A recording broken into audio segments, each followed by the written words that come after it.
Welcome to Ecomm Cowboy. This is D2C's daily show, the capital of consumer and home of the one-man brand. We believe that advertising is awesome, ignorance is expensive, and the American dream is alive and well on the wild web today. It is Tuesday, August 25th, 2026, in the year of our Lord, coming to you live in a living color from a beautiful yet undisclosed location hidden in the Austin, Texas hills. We're brought to you by Slash, Rocked, Aftercell, Sati, Proxima, Universal Ads, Tide, Trend Track, Propel, Rich Panel, Intelligems, North Beam, Seguno, and Postscript. And boy, have we got a jam-packed show for you today. Peptides for pups, very real, coming to the consumer world now. I'm going to be diving into two stories specifically that expose the massive opportunity for all of our dogs to live forever and ever. Amen. Shein's valuation crashes 73% before their IPO. We're going to be talking about it. Frictionmaxxing, very real for Gen Z, Gen Alpha, and more. Consumer trends here, sometimes slower, not working as well is better. Even sending text at the speed of carrier pigeon. I am very real for this. KFC Oreo new chicken sandwich. It is among us. Going to China first. Will it make its way here to the States? Going to be joined by TJ Bongiorno, founder of the Outgoing company, here at the top of the show. Also, the one and only Oren John, the internet's creative director, going to be joining us later on in the show. As always, I'm joined by my partner in crime, Colin Dougherty. Colin, run inside of this show. Run inside of this show. Let's go. Let's go.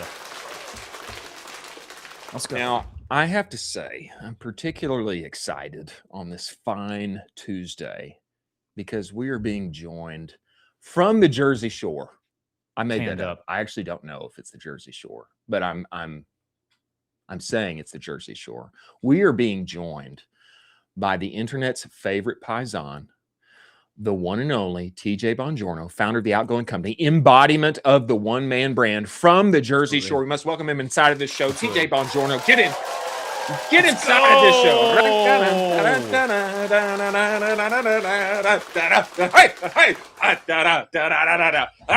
Wow. Brother, welcome to the show. So mad that you were right without knowing. Yeah, right? Let's go. Yes. I'm so mad that you knew and didn't know at the same time. That is, you know, I have heard good. Jersey Shore. I have heard New Jersey is the most delightful place to live in the suburbs on planet Earth, and the Jersey Shore is beautiful. That is what I have heard. I will get flack because people don't want that to be known if I say how good it is here, but it's pretty dang good. That's what I got. It's super expensive. Well, yeah. With that comes people who can afford super expensive. It's nice. It's great. God forbid. You can have pretty and you can have pretty and cheap and safe. You just can't have all three, and you can't have them all three in the United States. Yes, sir. Gentlemen, particularly of note here at the top of the show, current thing, peptides for pups. And it is a good thing that we have one of the hosts of Down to Health here on the show. TJ, go ahead. What do you got on this? Well, first and foremost, what did I say last week when we were talking about CPG trends? Remember, I said, I don't think it's more better for you. I said it's peptide stuff. I said this last week when we were on the show. I was talking about this, and I've been talking about this for a little while. And I don't want to pretend like I have some crazy theory that no one else has thought of. Obviously, there's a bunch of people on this trend. You do. Yeah, I do. You know what my biggest thing about this is, Chris and Colin? The thing I keep thinking about? What do the claims look like for a dog with peptides versus a human? What can somebody say? Not I, because I don't sell them. But what can somebody say with marketing for a dog? Like, can you say this will make your dog live to 100 and not get slammed by the FTC? I don't know how that works. That's going to be very interesting because it's not human. You might could say that they will experience continual euphoria as a dog in their old age, and who would know, right? Who would know? Who knows? As long as they're running around and moving faster and seem happier. I don't know. Colin may be upset that I No. said that because he's thinking of Sully. This story, gentlemen, comes to us by way of Michael Morelli. And he has this to say, commenting on his own experience. Show us his dog Choo Choo here, producer Jack. This is really about Choo Choo at Let's the go, end Choo-Choo. of the day. Michael says this: Bloomberg is right that longevity is coming for pets. Also, TJ Bongiorno. I've lived this firsthand with my dog Choo Choo. Shout out Choo Choo. Peptides literally revived him. September 21, adopted him from a no-kill shelter in Phoenix, 9 years old, morbidly obese, okay? He had been dumped from the previous family. Over the next few years, none of his problems had been fixed. Had facial paralysis. I mean, this guy was in trouble. Little Choo Choo. When we adopted him, all these issues were supposed to be a life sentence, ended up being manageable or reversible. Just wrong. 6 months ago, he was limping, couldn't walk or jump. He slowed down completely. We were preparing to say goodbye, put him on the peptides. Okay. Game changer for him. BPC 157, TB 500. Again, these things need different names. This sounds like T1000. Sounds like I'm talking about Terminator 2 here. Became a completely new dog. Slowly included other longevity protocols and TRT. Let's go, Choo Choo. Let's go, Choo Choo. Choo Choo on the TRT, baby. Let's go, Choo Choo. Swole Choo Choo. Swole. Today, I believe we have 3 or more years left with him. Strongly believe the future of dog health is a lot like the future of human health. Biomarkers, labs, protocols, Western medicine where it works, exploring the tools where the evidence is promising. A couple of routine vet visits, not enough. It's time to get on the Choo Choo train. We start here with you, Colin Dougherty. Your thoughts on this, sir? Yeah, I think this is the future for how most of this is going for dog supplements. Bain Ventures initially invested over $100 million into Loyal's fundraising announcement, which is dog longevity. So it's not a peptide per se, but it is a patented drug for the longevity of dogs that Loyal is developing intentionally. This is similar to that vein. Obviously, it's not a patented drug. They're using a generic peptide, but the framing around this is really can be easily duplicated, and the TAM is absolutely massive.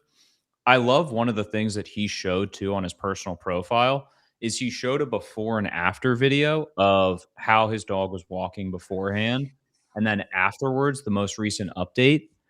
You're talking about a gold mine for Facebook ads just with on after videos alone. Native ads too. I just see this as this is an easy, not to say easy, but do you want to have $100 million company very quickly? You could easily do this with this framing and honestly source from a normal peptide dealer and then just figure out kind of dosing correctly. Yeah, the interesting thing here, and you bring this up, TJ, I wonder, do all the same rules apply that they do for humans in the same way on advertising? You know, there's a tricky thing you got to play when it comes to ads and transformation befores and afters. You know, you're not really supposed to do that. You kind of have to do a little sprinkling, a little massaging, show it over a long period of time, etc., to get around little those. Insinuation. With dogs though, maybe you can just go straight at it. You can just say, Choo Choo is this before, Choo Choo is this now. Choo-choo. Don't you love and care for your dog? Of course you do. $100 per month, $150, whatever it is, I wonder if all the same rules apply, because Choo Choo running around and looking healthy and happy and thriving, 30, flirty and thriving, that's got to make for great ads. 100%. I mean, my first question would be, side note, I want to know, Colin, what was the name of that company? They got 100 million in funding. Loyal. Yeah. I want to know, is it like resveratrol or whatever? I wonder what they're working on. I don't even know. They if are right. So the actual inside scoop that Loyal is doing is they're doing longevity dogs for dogs, but they're actually using these as clinical trials to then push into humans after they prove the concept out with dogs. Jack, if you want to share that website, but they just got, earlier last year, they got around $100 million from Bain Ventures. So they are heavily, heavily funded, and they're going through all of their approvals with the FDA, and they've passed through most of them. That's kind of, They have this is some- really genius. This is really, really Oh, it's genius, crazy. actually. Yeah, It's crazy. I love when I see something and I'm like, oh, you They're gonna make so much money. you know, yeah, I love when I see one and I'm like, oh, you Yeah. guys, you rascals. Yeah, so it's So for there's a senior couple. dogs. That's awesome. There's a couple of things I just want to bring up really quickly before we lose this segment. So Colin, you brought up something you were talking about. I think you said the phrase just now, like from real peptide sources or like genuine, whatever phrasing you used. Yeah. We actually, one of the last 2 episodes that we released for Down to Health, we had a pharmacist on. And he basically went through, actually, I think it's 2 episodes ago. Phil is my pharmacist, is his name. He has like 5 million followers across all platforms. He was talking about like, no, but I just meant like he's like somebody with a big audience. He was talking about like the 503A, 503B pharmacy and compounding around peptides because it's actually really, really murky water. Essentially, like technically, if the peptide isn't FDA approved, a 503B cannot compound it, but they were kind of doing it in the back door anyway because it's this gray area, yada, yada. Like we did a whole episode on it. I don't want to plug my own show, but if you want to unpack that or even just Google this, you can to look into it. But what's coming to mind for me is then do those rules change when there's a pet involved? Does for research only not apply if it's a pet because it's not for human consumption, but is it for canine consumption? I'm being funny, but also I'm being real. Like, I don't know how any of this is going to work. It's very, very interesting to see what's going to happen. And then on top of that, what's PETA going to do? Oh my gosh. Think of the cats, dude. Think of the cats. All these strong dogs going around. Think of the cats. That's what I'm saying.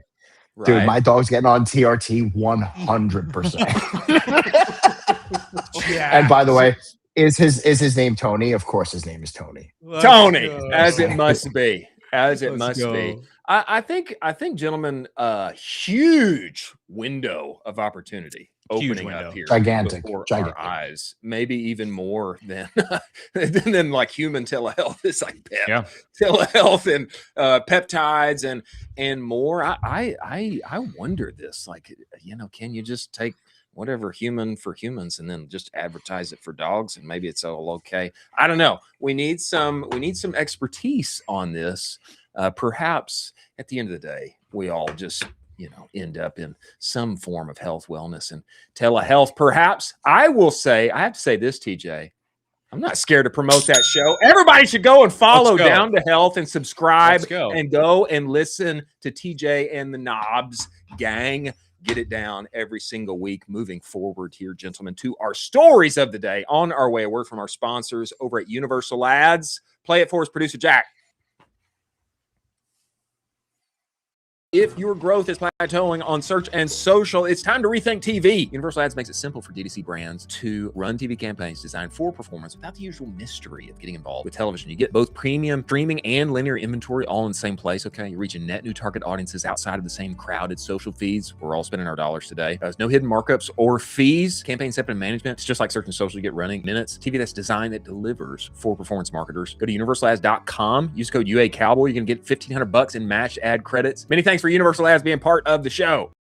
Ladies and gentlemen, stories of the day. Shein's valuation has dropped a total of 73% over the past however much period of time, but especially right before their IPO, it hurts. It hurts to see. Just in, Shein has to compensate some of its early investors nearly 2x as much as it will raise from its IPO. Company's targeting a $27 billion valuation in its Hong Kong IPO, nearly 73% below its $100 billion peak val in 2022.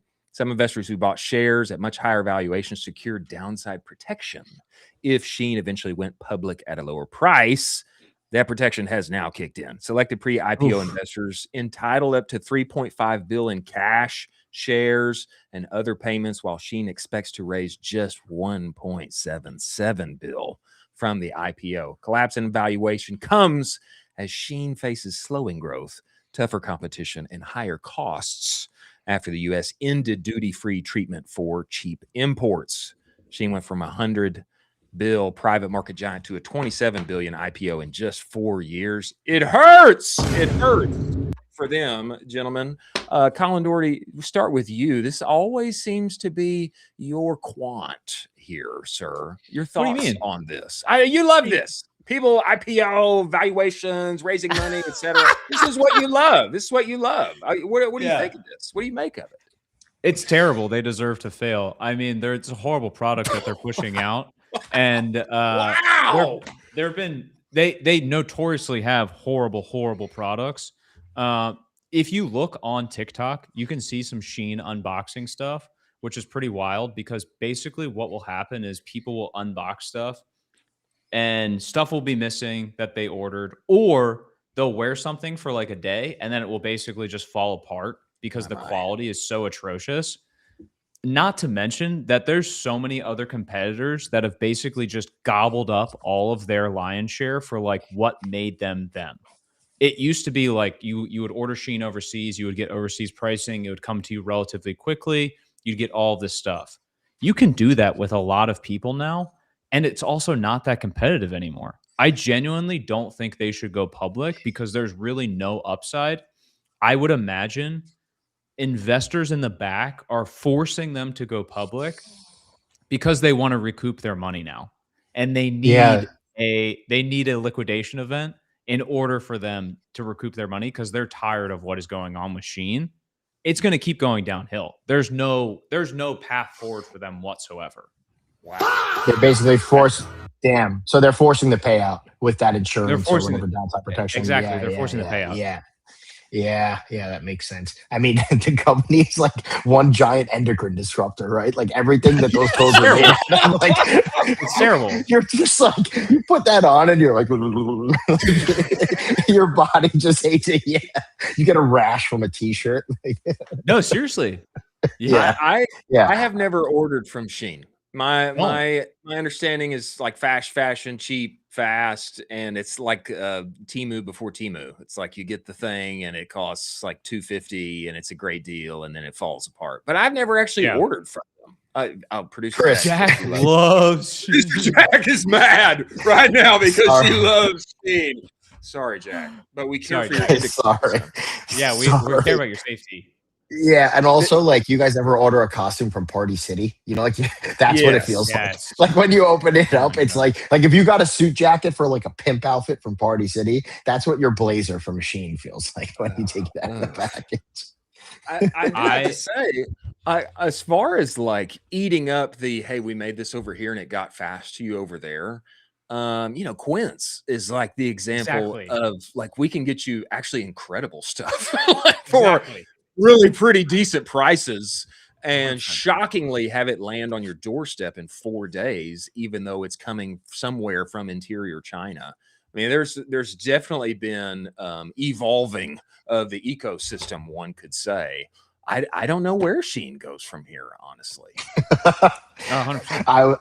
I just, whenever you talk about Quince, like we talked about it on one of the episodes where I was on, like when that story was first being spoken about, I just picture people sprinting at all times that are involved in that. You know, like everyone involved in Quince is like in the factory, like everyone like throwing it out a window and someone's catching it like 3 stories down to get it out of here. Get it out. It's been in here too long. Except it's expertly folded Mongolian cashmere, and it's in a perfectly shaped box, and it's like somehow they have maintained said quality with quantity and speed in all various ways. There was something interesting that happened with Shein just not long ago. Do you guys remember they bought this apparel company that was like known for like made in America and its ethics about how they make things? Do you remember this, Colin? Do you remember this coming out? And then the founder came out. The founder came out and said, "Hey, like we don't like this. I'm relaunching a new company in I remember this undisclosed period. Everlane. Everlane. Yes, Everlane. Everlane. Oh gosh, I mean, a D2C darling that's fallen. Yeah, it's like what are terrible. One has to wonder, like, what are they doing? The Everlane thing was so confusing for me. It's like it's like those worlds like just don't match up. I don't know how they win. This is like pushing into my theory of like investors just want their money now because they're like, you just bought something that makes no sense.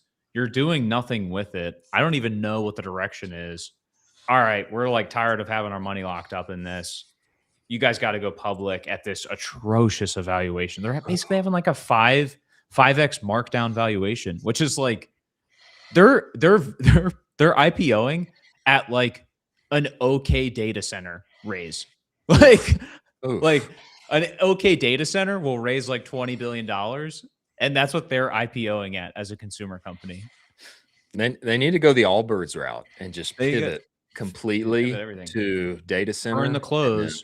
Everything AI else. close. Yeah. AI close. Exactly. Yeah, exactly. Moving forward, gentlemen, some consumer trends that everyone should consider inside of our space. Frictionmaxxing, apparently now a thing. This story comes to us by way of Morning Brew, and I had seen some tweets and comments upon said trend, but enough now that we must talk and spin this around. At least Gen Z wants to text at the speed of pigeon in a time of constant notifications. Quote, some things are better when they are worse. One carrier pidge user told the New York Times, screen fatigue at an all-time high when people yearn for ancient communication methods. Usership is booming for 2 new slow tech apps that deliver message via virtual carrier pigeons. Several outlets have recently reported. One, Carrier Pidge, features digital pigeons that travel up to 110 miles per hour. Sounds kind of fast for a carrier pigeon, but has a 0.2% chance of dying or getting lost along the way. It took Carrier Pidge's developer nearly 9 hours to send his first message from New York to a friend in Chicago. The other app is Roost, offers 1,000 animals, including a snail that sends texts like "you up" at 1 mile per hour. Roost has reported 650,000 downloads, pretty significant. Carrier Pidge said it surpassed 75,000, both launched in April. Been getting a lot of action and interest in a time of constant notification fatigue. Is there something to this, gentlemen? We start with you, TJ Bongiorno. Are you in on Frictionmaxxing as a principle, if not in on Carrier Pidge as a tool in your tool belt for messaging friends and family? I did not have LARPing as a founding father on my radar as like a business that was gonna come into the fold, like LARPing as the Middle Ages. But like at the same time, I guess I get it. Like it's kind of like beyond meat of experience of like an analog age. But I guess like it's easy to say because all 3 of us grew up in a time like before full internet and full social media, so we had that experience, and like I could see that being idolized. It's just like I actually really don't like speaking negatively on a business because obviously it's working. 650,000 downloads is extremely significant, but I'm not going to be a user. I'm not going to be a user. I'm not going to be a user. I do think there is credibility to the thought, the principle. It just as in like, Colin's probably going to just burn me down after saying this. But in my mind, if I'm going to the Jersey Shore for a week with the fam, like, would I love to have a uniquely analog experience where there's like some like 1970s TV and there's just like 5 channels and we go over there and dink around and there's like VCRs where we can like put a tape. My kids can see the tape go in and I'm like telling them like, yeah, this is what daddy did as a kid, like I can see that principle of Frictionmaxxing and like actually cooking dinner together as a family on Sundays and all of the things. I mean, some of this we do inside of the Hall household, but I say this to say, I do think there's something to this principle of Frictionmaxxing. Colin Dougherty, your thoughts on this, sir? Are you totally against it? I agree with your sentiment for vacation and Frictionmaxxing for vacation. I would take this a step further. I think we need to bring back actual carrier pigeons because could you imagine if you're in a fantasy football group chat, you beat a guy and you send a carrier pigeon to his house and you're like, better luck next time. Sorry about the ACL tear. Right. And it's just a literal pigeon with a note. And it's like, ha, ha, ha, ha, ha, ha, ha. And it's all written out. And he's got to read that and be like, be kind of great, really. Doesn't Mike Tyson do that? Doesn't Tyson? Yes. Like, yeah. He used to take care of pigeons. Yes. He used to take care of pigeons. I do think, like, part of me thinks like this whole like carrier pigeon text deal, like, wouldn't it just be cool to like write a letter, you know? Yeah. Like you like write a letter and put it in the mail. I don't know. But I do think there's something about Frictionmaxxing that we are all longing for, because everything's so easy. I just get my burrito. I just order my burrito. I say, get me burrito. Burrito shows up, and I can, either continue working because I'm coding and I'm building, or I'm, I'm like mid 6th season on whatever show. That I do think there's a principle with Frictionmaxxing that humans long for, that particularly here in the West, as we're screened out, digitalized to the max, there may be something of value for those of us in consumer to exploit positively. Yes, I have to tell you guys something so funny on this. I've been holding it in the whole time, and I can't wait to tell you. So, in the most stereotypical that I grew up on, Staten Island, New York vibe, Yes. somebody I went to school with in elementary and middle school, no names, obviously, their father was involved in waste management, and his hobby on the side was carrier pigeons, which is so funny. Really? That he offset one with the other. The other thing that I wanted to say is I think with things like this, like in idea, in theory, I love them a lot, Chris. Like I lean towards what you were saying. But as a person, I very much, whether it's politics, philosophy, whatever, I push against anything that's like, I wish it was this way, or this is the way things should be. And I really, really try to stay always in like, yes, but this is the game we play and what's in front of us. And like something like this, for example, as much as I would love a carrier pigeon and take, 8 hours for somebody to get a hold of me, I can't do that until I sell my company, until, Budweiser comes in and buys the Outgoing Co. Like, that's not realistic for me. You know what I'm saying? Priority. So like, it's great, but like, I need you to slack me right now. Yeah, I feel that's fair. I do. I feel that. Yeah. Who knows? Who knows? And maybe the carrier pigeons will become very valuable when the grid goes down, as we are continually promised on the interwebs. Fair. Could be. For the zombies. That's when staying close to one's Staten Island friends, becomes could become very useful. Very useful. Absolutely. In the modern age. Last of our stories of the day, gentlemen, they do say, and by they, I mainly mean me, absurdity leads to virality. Okay. And there is a unique creation that has come out of KFC, now going to debut in China first before it makes its way to the US, perhaps. KFC is releasing a new Oreo chicken burger. An Oreo chicken burger. The collab features cookie-style buns. Okay, as you can see, you see the chocolate-flavored Oreo-esque buns here on display. Mashed potatoes covered in crushed Oreo pieces, gentlemen. And a fried chicken fillet launches in China on August 28th. Just this singular announcement got 6.2 million views on the interwebs so far. This on the back of, you may not have known this, there was a fried chicken Oreo flavor that was released in China. And apparently to great fanfare. Otherwise, why make said product in the first place? Thoughts on this? Let's start here with you, TJ Bongiorno. Are you a fan of the forthcoming Oreo chicken burger? Are you a fan of this? Do you think it's a yay or a nay, an up or a down, a win or a loss? Oh gosh. I pride myself on being someone who can hold two truths in their head at the same time. Thank you. And the two truths are: this is why people make fun of America. These kinds of things. But it's going to China first. It's going to China. Yeah, but it still comes from us. It's true. It's still coming from here. And you know what the other truth is, Chris? Yeah. Colin? I guarantee that thing tastes fucking delicious. Excuse me. Oh, you know it's great.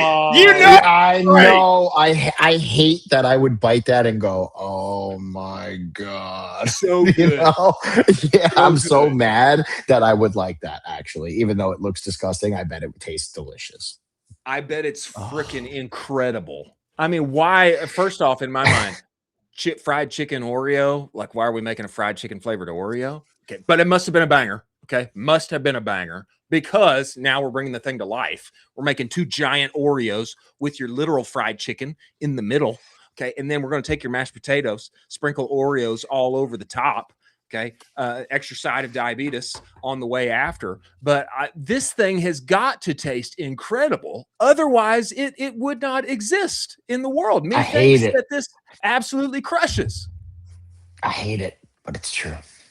Colin Dougherty. This might rip. And also, imagine, I'm going to paint a picture for you. It's a Saturday morning. You're wildly hungover. Yeah. Oh, okay. You're wildly hungover. You get one of these bad boys. It's warm and delicious. You just chomp into one of those. All of your problems go right away. They just melt away. Mhm. You're coasting through that day. What's this? You got a yapper in your hand. Oh, and you got a nice Oreo chicken sandwich, and you're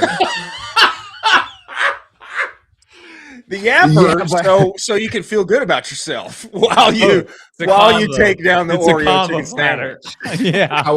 However, you can never be seen eating that. That has to be a secret. It has to be like an affair that you have with yourself. Yeah. Is that you just you eat it like Yeah. You don't under show the desk, boys. yeah. You don't show the lady. No. You don't tell anyone. Anybody. You tell the driver on Uber Eats, leave it around the corner. I'll come. Yeah. Secret DoorDash. Don't put that on my porch. Yeah. Don't put that on my porch. No. Secret delights. I do believe, producer Jack, here in our second tweet, I do believe we have a live look at someone who had just partaken of said sandwich here. I think this is after one bite of the chicken. This is somebody's comment. After one bite of the chicken. Yeah. One is sent into, you got to get an MRI afterwards. Yeah. That's fair. I don't know why that got me. That got me so good. That's fair. You know, the Twitter X, the internet is a wild place.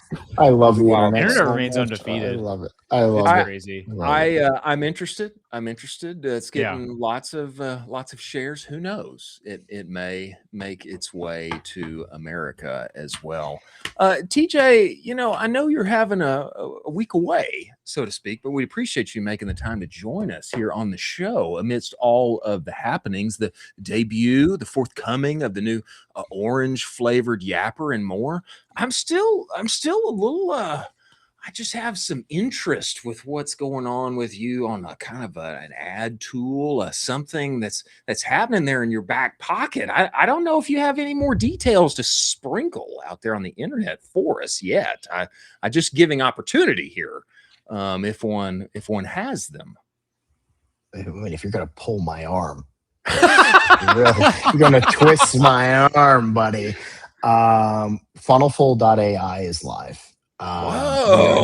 We are not like hyper pushing it yet, and the reason being is just like, as I mentioned to you, Colin, you're pulling it up, I see. The reason I say it is, as I said when I announced it here and announced it on Twitter, this was an internal tool that we're spinning out, right? So this was not initially built to be an enterprise software. And I want anybody who is going to be testing it in the next week or two, as we start to let things out, to give us some grace in that. This was a one-man software. This was built by Andres, aka Wi-Fi Money Guy. It is a work in progress. It is really, really good. I'm very excited to get it to market. But you know, we as much as like I would love the money, we don't want 1,000 users day one, because we just, you know, we don't want to explode it. I'm really excited about it. I thank you guys always for the opportunity. I also really wanted to signal to the world that I care about you both more than my family. A message received. Received. And I appreciate that greatly. TJ, what's the domain specifically? Yeah, can you drop it for us? Funnelful.ai. Funnel, FUL.ai. And the reason we named it that is the goal is to have it fully agentically be able to build the entire funnel. So the full funnel I got full. Yeah. I'm here now. Funnel full, not Damn. Full. Funnel. I did 2 L's. FUL. I did 2 L's as Mhm. well. Yeah, Funnelful. that's fair. That's Dot fair. AI. By the way, I don't need to tell you guys naming things is hard. Getting trademarks is hard, so I had to be a little creative on that one. The partners didn't love that, but I made it up. Well, congrats to you, sir. Thank you. And maybe if Thank you you. beg, borrow, and steal your way in, maybe you can get access, early access. Could be. I maybe send TJ a few carrier pigeons. I don't know. Yeah. Shoot me a DM. No. We would love to have you on. Just make sure that you give us some grace, because if you don't, I'm going to yell at you. Yeah. You should send, if you really want to work with TJ, you should send him Oreo chicken sandwiches and he'll consider you. From interior China. Flash frozen. Yeah. Agreed. TJ, we will let you get back to your vacation. We appreciate you making the time to join us, brother, and congrats on the launch. We love you, man. Thank you. Love you. He's looking bronze. I'm jealous. He's looking bronzed I'm up. so jealous. Having a great time at the beach. Wow. Makes me want to be at the beach. Here's something that throws me off. There's like a lot of people like taking vacations this week. Like many people this week. I don't know what's going on. Like back in Texas, everybody's already in school. Like we're like back in school, like fall has started, like football is literally starting this weekend. Okay. Exciting. Big deal. Okay. Football is back to all who celebrate. Come on. American fall is here, at least in this part of America. A lot of people on vacation this week. Kind of threw me off. Guess what the temp was when I woke up in Charlotte this morning? 78. You want to hear? 78. 65. Stop it. 65. A little fall action hit me, and I was like, what's up? Do I need a pumpkin spice latte? Whoa. Let's go. 65, you said? When I woke up. Yeah, absolutely incredible. I thought I was being generous with 78. It was gorgeous. Golly. Is it going to stay that way? Like, is like fall officially here in Charlotte? No. It'll go up a couple degrees, but we'll get there soon. Like, are we high in the 80s now? Yeah. I mean, okay. Yeah. I think like 80s is like you wake up in the early morning, walk outside my house, and you're like, wow, I feel so great. Actually, this conversation I had this morning with my daughters. Wow, I feel so awesome. We should stay like this all day. I was like, right? Wouldn't that be incredible? You walk out after the show, brother, it's like an oven outside. Yeah. My kids get in the car and like, hot. Oh, it's so hot. Ow, daddy. Oh, it's super hot. Yeah. Come on. We got to go back. Sorry. That's when I tell them Texas is a place of pain. It is. Yeah. Especially this time of the year. It is. It's a place of pain, brother. This is it's the desert out here, man. It's the desert.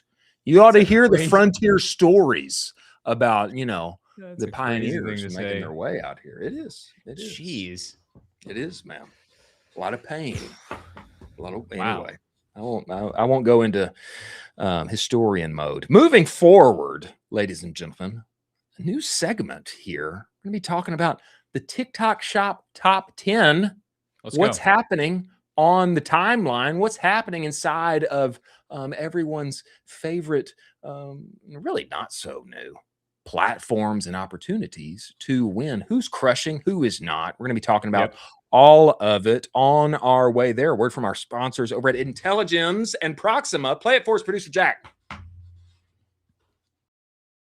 Your buyer data already knows what ad you need to make next. You just can't read it yet. Most brands and marketers brief from instinct. Okay, what's our best performing ad? Let's change a little bit. Proxima changes the input here, reads your conversions against real shoppers across 2,000 plus e-commerce brands. Shows you exactly who's buying, what else they respond to, and where your account has gaps. You just wire up Meta, wire up Shopify. Proxima begins to map every conversion back to a real buyer segment inside the commerce graph. And no longer are you briefing from a blank page. You get a feed of creative briefs. First 3 briefs are going to be free for you every single month. month. Go to Proxima.ai. Stop the slop. Many thanks for Proxima being part of the show. What is the next big idea that could change your business? Is it a price change, adding subscriptions, maybe a new bundle, strategy, or an app? Discovering and testing those high growth opportunities is exactly why Intelligence exists. It's an AI powered testing platform, helps you find the changes worth making. If you're looking for your next big idea, they have you covered. Go to intelligence.io/audit. In just a few minutes, you're going to have 3 ideas that you can test today. Totally free, AI powered audit. Go talk with Intelligence. Get the next new big idea for your business. Many thanks for Intelligence being part of the show.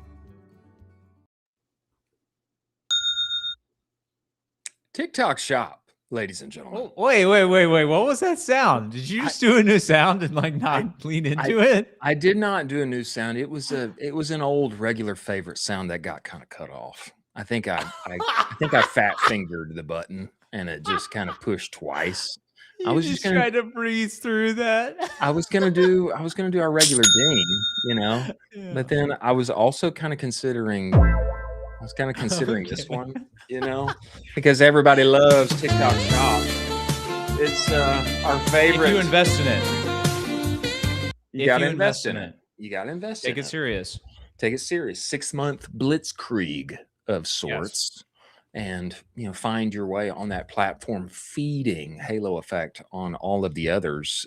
Before you bring up anything, producer Jack, no, Jack, before you bring it up, no, Jack, I wanted to play a little game. Jack's mad at me now. Jack's mad at me. Okay, before you bring it up, Jack, I want to play a little game with Colin here. Don't look, Colin. Don't look at it. I'm not looking. I'm not looking. Okay. Top 10 TikTok shop stores. This is for the month of July. Okay. For July only? We're talking about July. Oh, gosh, I just want you to guess. Let's give you 5 choices. I just want you to just kind of come off the dome here.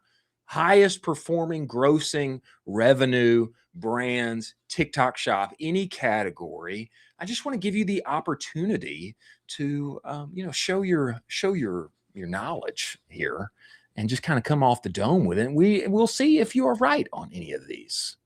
You're not giving me any list. I just got to like cold rip this. I mean, all of the lists. Okay. Do you want? Okay. I mean, do you want me to like make up a list for you? I'm going to do 5. Your knowledge of the platform, of consumer, any category. Okay. Who's in the top 10? Just give you 5. Let's see how many you can get.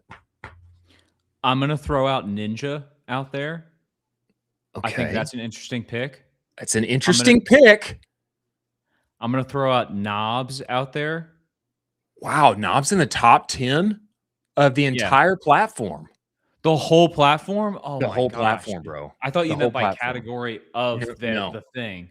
No, we're talking whole platform. Gosh. Okay. And your first pick was Ninja. Ninja. Yeah. I'll lock that in. Okay. Ninja. Maybe. Don't think too long. Oh gosh, maybe Built. I'm gonna throw Built out there. Okay. I'm gonna throw Built in there. All right. I'm gonna throw 2. That's 2. I'm gonna throw. Oh gosh, this is really hard. No, it's not. It's not hard. It's not hard. I'm gonna put in. Just think about. I'm gonna do Ridge. Okay. All right. Okay. 3. I got 4. I got 2 more. 2 more. Just think about some of the folks that everybody's always talking about, brother. I mean, I'm gonna throw Hexclad out there. All right. All right. Okay. My 5th pick is gonna be. My 5th pick's gonna be IM8. Okay. I will say here at the front, you're 1 for 5, but you did get 1 on the list. You did get 1 on the list. That I'm giving you Shark Home. You went Ninja. Exactly. Shark. Yeah. Yeah. Shark Home came in at number 10. Yeah. Wow. I barely squeezed in. You squeezed that one in. Okay. Producer Jack, I'd love you to bring up. I got to see this list now. Instagram carousel post. Bring up the Instagram carousel post here. We'll get into the article afterward. Number one, go ahead and scoot over all the way Medicube. to the right. What All right. is Medicube is Medicube? number one, ladies and gentlemen. I'd never even heard of Medicube. Me I neither. had no clue what Medicube was. They're clocking in at 21 mil, okay, on TikTok Shop last month in July. Look at number two here. What's up, QVC? Wow. What's up, QVC? Honestly, they have the correct logistics to make this happen, so that's good to see. That's really nice. Like, it makes all of the sense in the world that All the sense in the QVC world. should be crushing on should be. TikTok Shop. Yeah. They should be crushing on all live selling platforms on the screen of our era, that is the phone, rather than, you know, legacy TV. That's where they have always headed their business. Okay, scroll over here to the right where we can see all 10, Producer Jack. There's Comfort. one big one you missed. Look like Comfort. I thought for sure you would get Comfort. Ah, Walking in at number one, wow. Medicube US 21 mil, Yep. QVC at 13 mil. Pretty big disparity there between number one and number two. Crazy. I mean, crazy disparity. Okay, number three, Dr. Malaxin. I've never heard of him. Have you heard of No Dr. idea. Malaxin? No. Wait, so okay, so of these 10, Yeah. 1, 2, 3, 4, 5. Of the 10, I don't know 50% of these companies. Right? Which is like, that's how big your TAM is. Chris and I study this, and every single day. We talk to everybody about this every day. I don't know half of these companies. Physically, I only know half. Yeah, exactly. Exactly. Wow. And it should be eye-opening for everybody who's not on TikTok Shop still. You know, there's a lot of Wow. operators in our space who are still hesitant about TikTok Shop. There are people that you don't even know, that you've never heard of, that are absolutely crushing on the platform. And I'll say this, if they're making, let's just take Medicube as an example. I think I've heard of them, but I couldn't tell you like what they sell. Medicube US is doing 21 mil on the platform. How much do you think they're doing on Amazon? How much do you think they're doing on their .com? Right? So because well, this is the trend is call it you know, 10%, 15% maybe. you're doing numbers here, but it's the creative from said affiliates and such that you can take to other platforms. Halo effect in retail, halo effect on Amazon, haloeffect.com. Think about what this number actually is. Okay. It's crazy. Crazy. Good. Vivor. Good to see PacSun though. PacSun, right? It's like reading the old text. You're like, let me tell you about PacSun from my day. When we went to the beach, you used to see PacSuns as far as the eyes could see. Yeah, that's awesome. right. That's right. That's awesome. PacSun, Let's new go. life here. I did not I'd love expect to see that. PacSun on the list here, but they're on the list. Hear me out. Under Armour needs to make a push into TikTok Shop if they want a revival move right now. Come on, bro.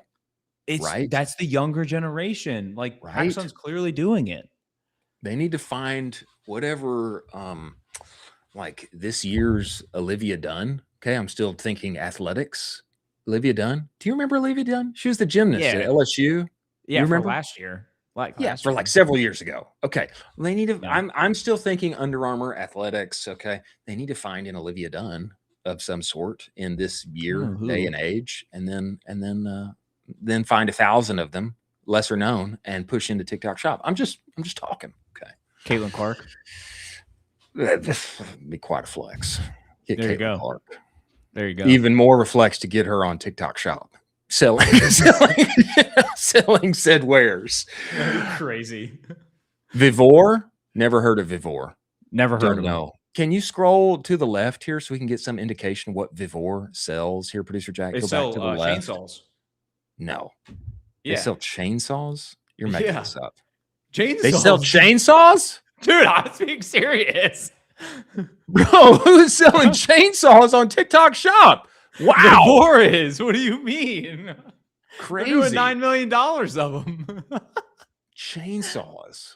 You think your product won't work on TikTok Shop? Vivor is selling $9 million worth of chainsaws. Could you imagine a guy rolls up to you 12 months ago? He goes, honestly, I think we're going to go on TikTok Shop heavy. And you're like, what's your brand? What do you do? He's like, brother, we sell chainsaws. I'm like, I don't know if you should do that. And they're Yeah. crushing. I'm so wrong. Well, this They're is a killing it. great, it's a great kind of comparison because Medicube, I believe, is like Korean skincare. That makes Yeah, and it's all the small. sense in the world, you know. It's really small.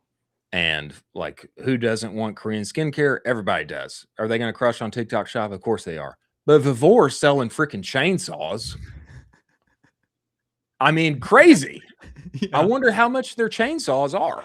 It's interesting to like just to do like a small analysis of the weight and size of these products because like most are relatively small. You got Medicube, Dr. Melanix, QVC sells a lot of smaller items. Crocs is pretty lightweight. Vivor's an outlier here because it's a massive chainsaw. Jack, could you go to the next slide just to see what 5 through 10 is? How much would you Comfort, guess yeah, a these Vivor are small. chainsaw goes for? What would you guess? On TikTok Shop with the code? I'm just looking at the website right now. Oh, on the website, $300. Bro, they got one of these bad boys for $79. Oh my $79. gosh. I wonder what that TikTok Shop deal is then. You wonder, right? $79? Probably $50, maybe $49. Yeah, it looks like their top, like the top one here is $98. Of course, they got a Labor Day deal tacked on there. And then the second one is $79. Looks like, you know, different sizes and such. But this is like a little mini Hoss chainsaw that you can take and get to Wow. work outside in the yard. Wow. They also Pretty sell impressive. other home renovation equipment as well. Yeah, but come on, the chainsaws, that's the coolest. Appliances, tools. They also sell cars. No. They sell a $5,000. Yeah, Vivor mobility. sells a car? Yeah. Here, Jack, pull this up. They don't sell Look, cars. $6,000, dude. You can buy it on Vivor's website. You can get There's not mobility a scooters too. Apparently they sell lithium batteries. It kind of looks like a Jack, little- pull that bad boy up. Pull that bad boy up. They sell a car? It's a little mobility scooter, a Producer Jack, 3-seater. Producer Jack says error. I don't know what error means, but yeah. Anyway, maybe Aw. the chainsaw is their leading 403 error, she says. See, she's telling you that the car doesn't exist. How about that one? I want to see this thing. Look at this. A mobility scooter? I guess the point here is that you can almost sell anything. Don't limit yourself. See, she says same error. See, it's the chainsaws. Let's round out the top 10 here, Producer Jack. Go one more over. Bring us back to said top 10 list. Crocs, we know that they have been crushing. I have an intimation about who is working with them. It's actually, I think it's one of the names that we mentioned here before. Comfort, we know that they are crushing. They're clocking in at what, 8 million something here. Yep. Halara, never heard of them. Tarte Cosmetics, never heard of them. PacSun, crazy. PacSun's crushing on TikTok Shop and Shark Home. You did get Shark Home. You called Got that. appropriately. Yeah. You called that Only appropriately. 2 of these brands, Vivor and Shark Home, are massive, like heavy items. The rest are pretty lightweight. Something to think about, ladies and gentlemen. Many ways to win on the interwebs and a few surprising names there. Many, actually about half of them. Quite surprising for me in TikTok Shop's top 10 from July. Coming inside of the show, a very astute knower of ball. A person making his way upon the interwebs. He did return from the Greek Isles, actually. He's returned from the Greek Isles. I did the not internet's know. creative director. It's the one and only internet's creative director, the one and only Oren John. I did not know that he would return. He might be the only person on the planet Earth that could potentially fix Under Armour. He's probably the only person. He could. He's the only person. Hey, we should talk with him about that. That should be the first thing that we talk about. Let's talk about it. Okay, Yeah. before Oren John comes in here, ladies and gentlemen, a word from our sponsors over at Rich Panel and Sati. Play it for us, Producer Jack.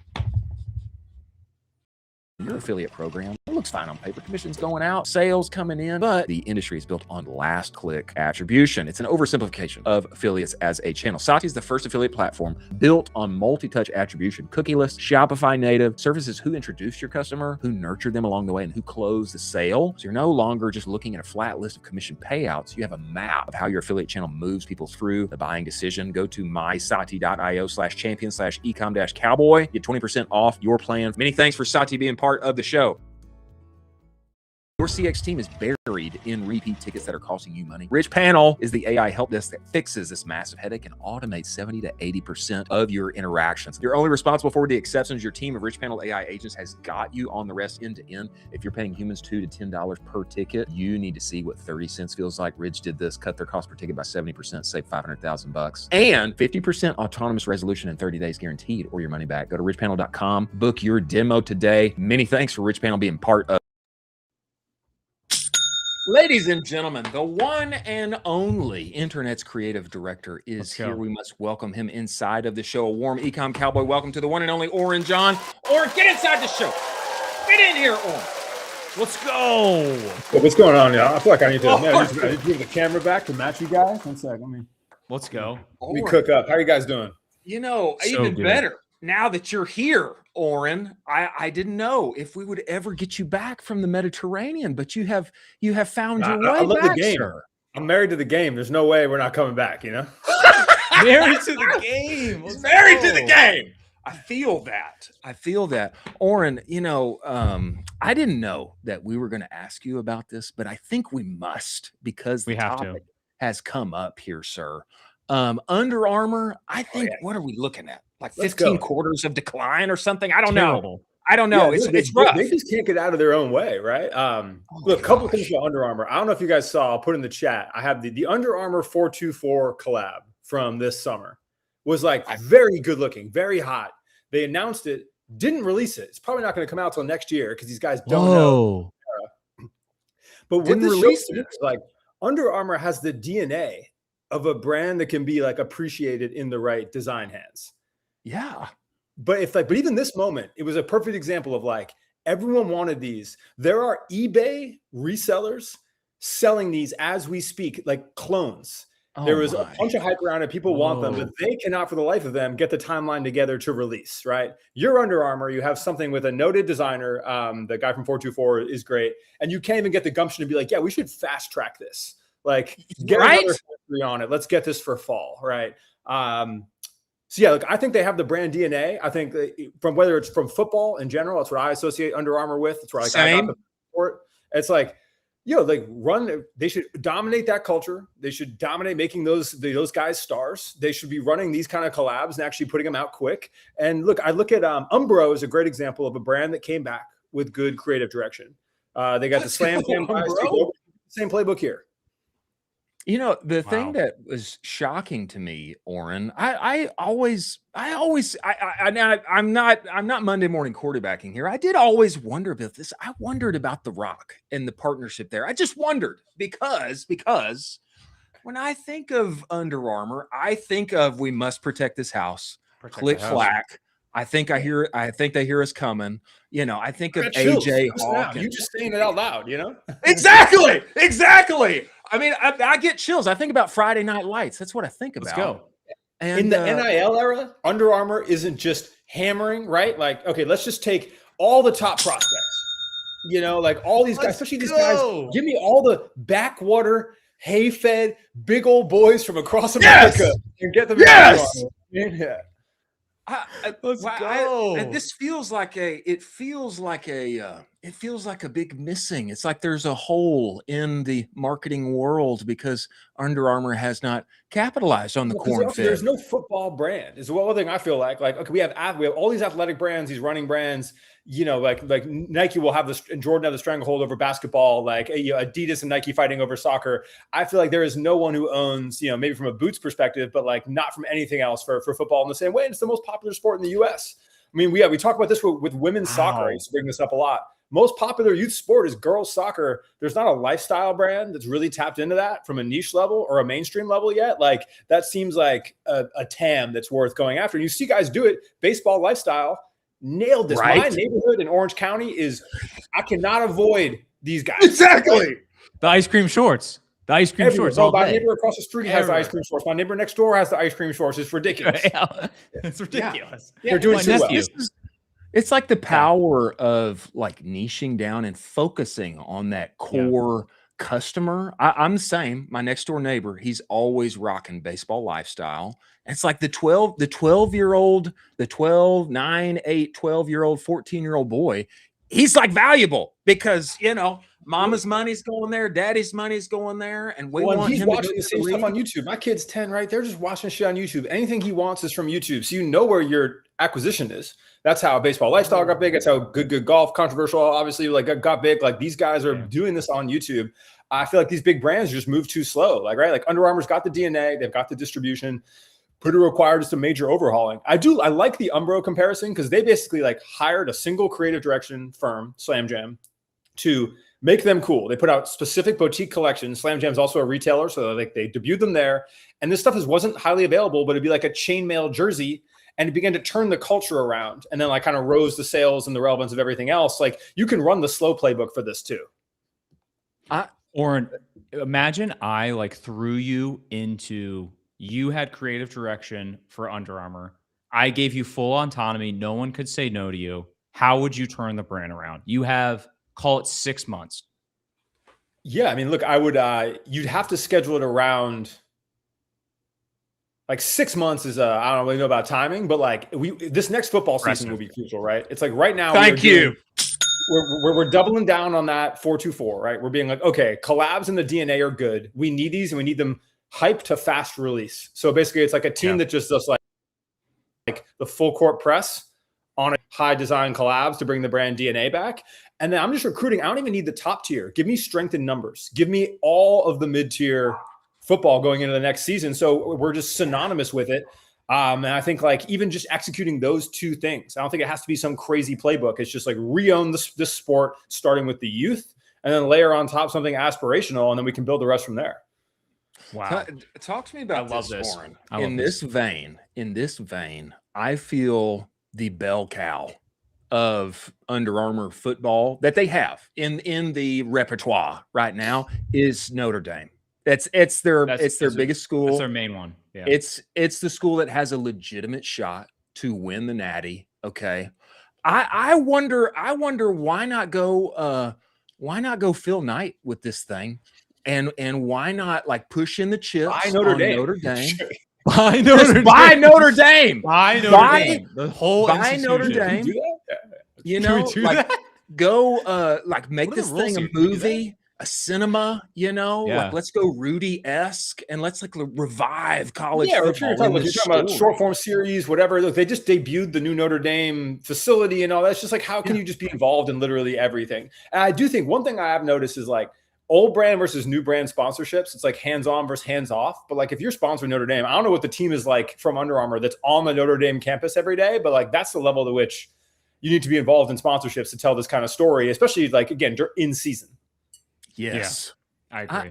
Totally agree. I want to put out a call. I feel like producer Jack, we need to clip this and we Tag need to, Under and Armour. I say this because there was a word from the CEO, and I know he's got a positively framed, he's got a vision cast, etc. But he was saying marketing's okay. We're good on marketing, no problem with marketing. I respectfully disagree. And I think that we need to get Oren John unlimited budget inside of the Under Armour umbrella and take this thing back to the moon.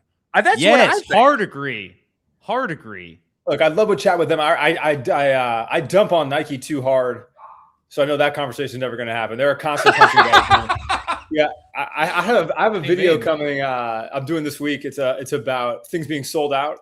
And it's like it's a story, right? And it's like, you know, like little Bobby's doing great at basketball, and like, you know, and Mima wants to buy him some shoes, and he's like, "What shoes do you want, little Bobby?" And he sends her the link, and so she gets on her computer for when they release, and then it's like, "Good luck, Grandma. That shit's sold out." You know, it gives you like the Nike experience through those eyes. And I almost felt bad because I'm just dunking on it so hard, but I feel like that's sort of where that brand has gone to me. Good luck, Grandma. Wow, it's gone. Yeah, it took 2 seconds. Oh, you want to learn sneakers, Grandma? Like, fuck you. That's the Nike brand message. This to me was one of the shocking things about the summer with Nike, Yes. because I Colin and I have bagged on Nike as well. Hard. Colin very Hard. much harder than me. Okay. Yeah. But I felt like whatever they did with that specific creative that they made, where it's like everybody and their mom was in there, like Kim Kardashian and LeBron, and I mean everybody's in that thing. And the whole World Cup experience here in America, I mean, it led to them being completely like sold out of jerseys and kits. Like, and we're not even like halfway through the World Cup experience. I thought that was a major like fail on their side. Yeah, You know, I know every piece of forecasting that is hard. business, they can't plan the things that do succeed. They don't know what's happening with the things that don't.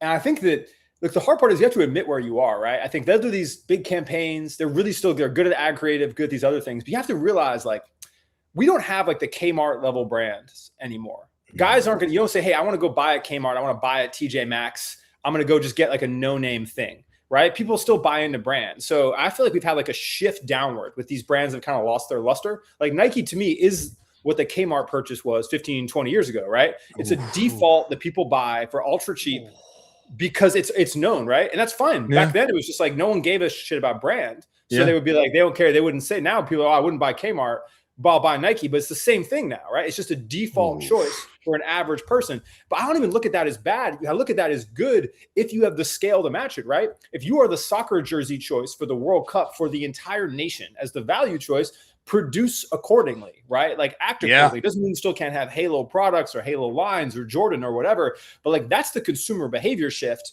And people that like the brand don't want to admit it because they think it stands for something that it used to stand for. And then, it's an interesting quandary to be in.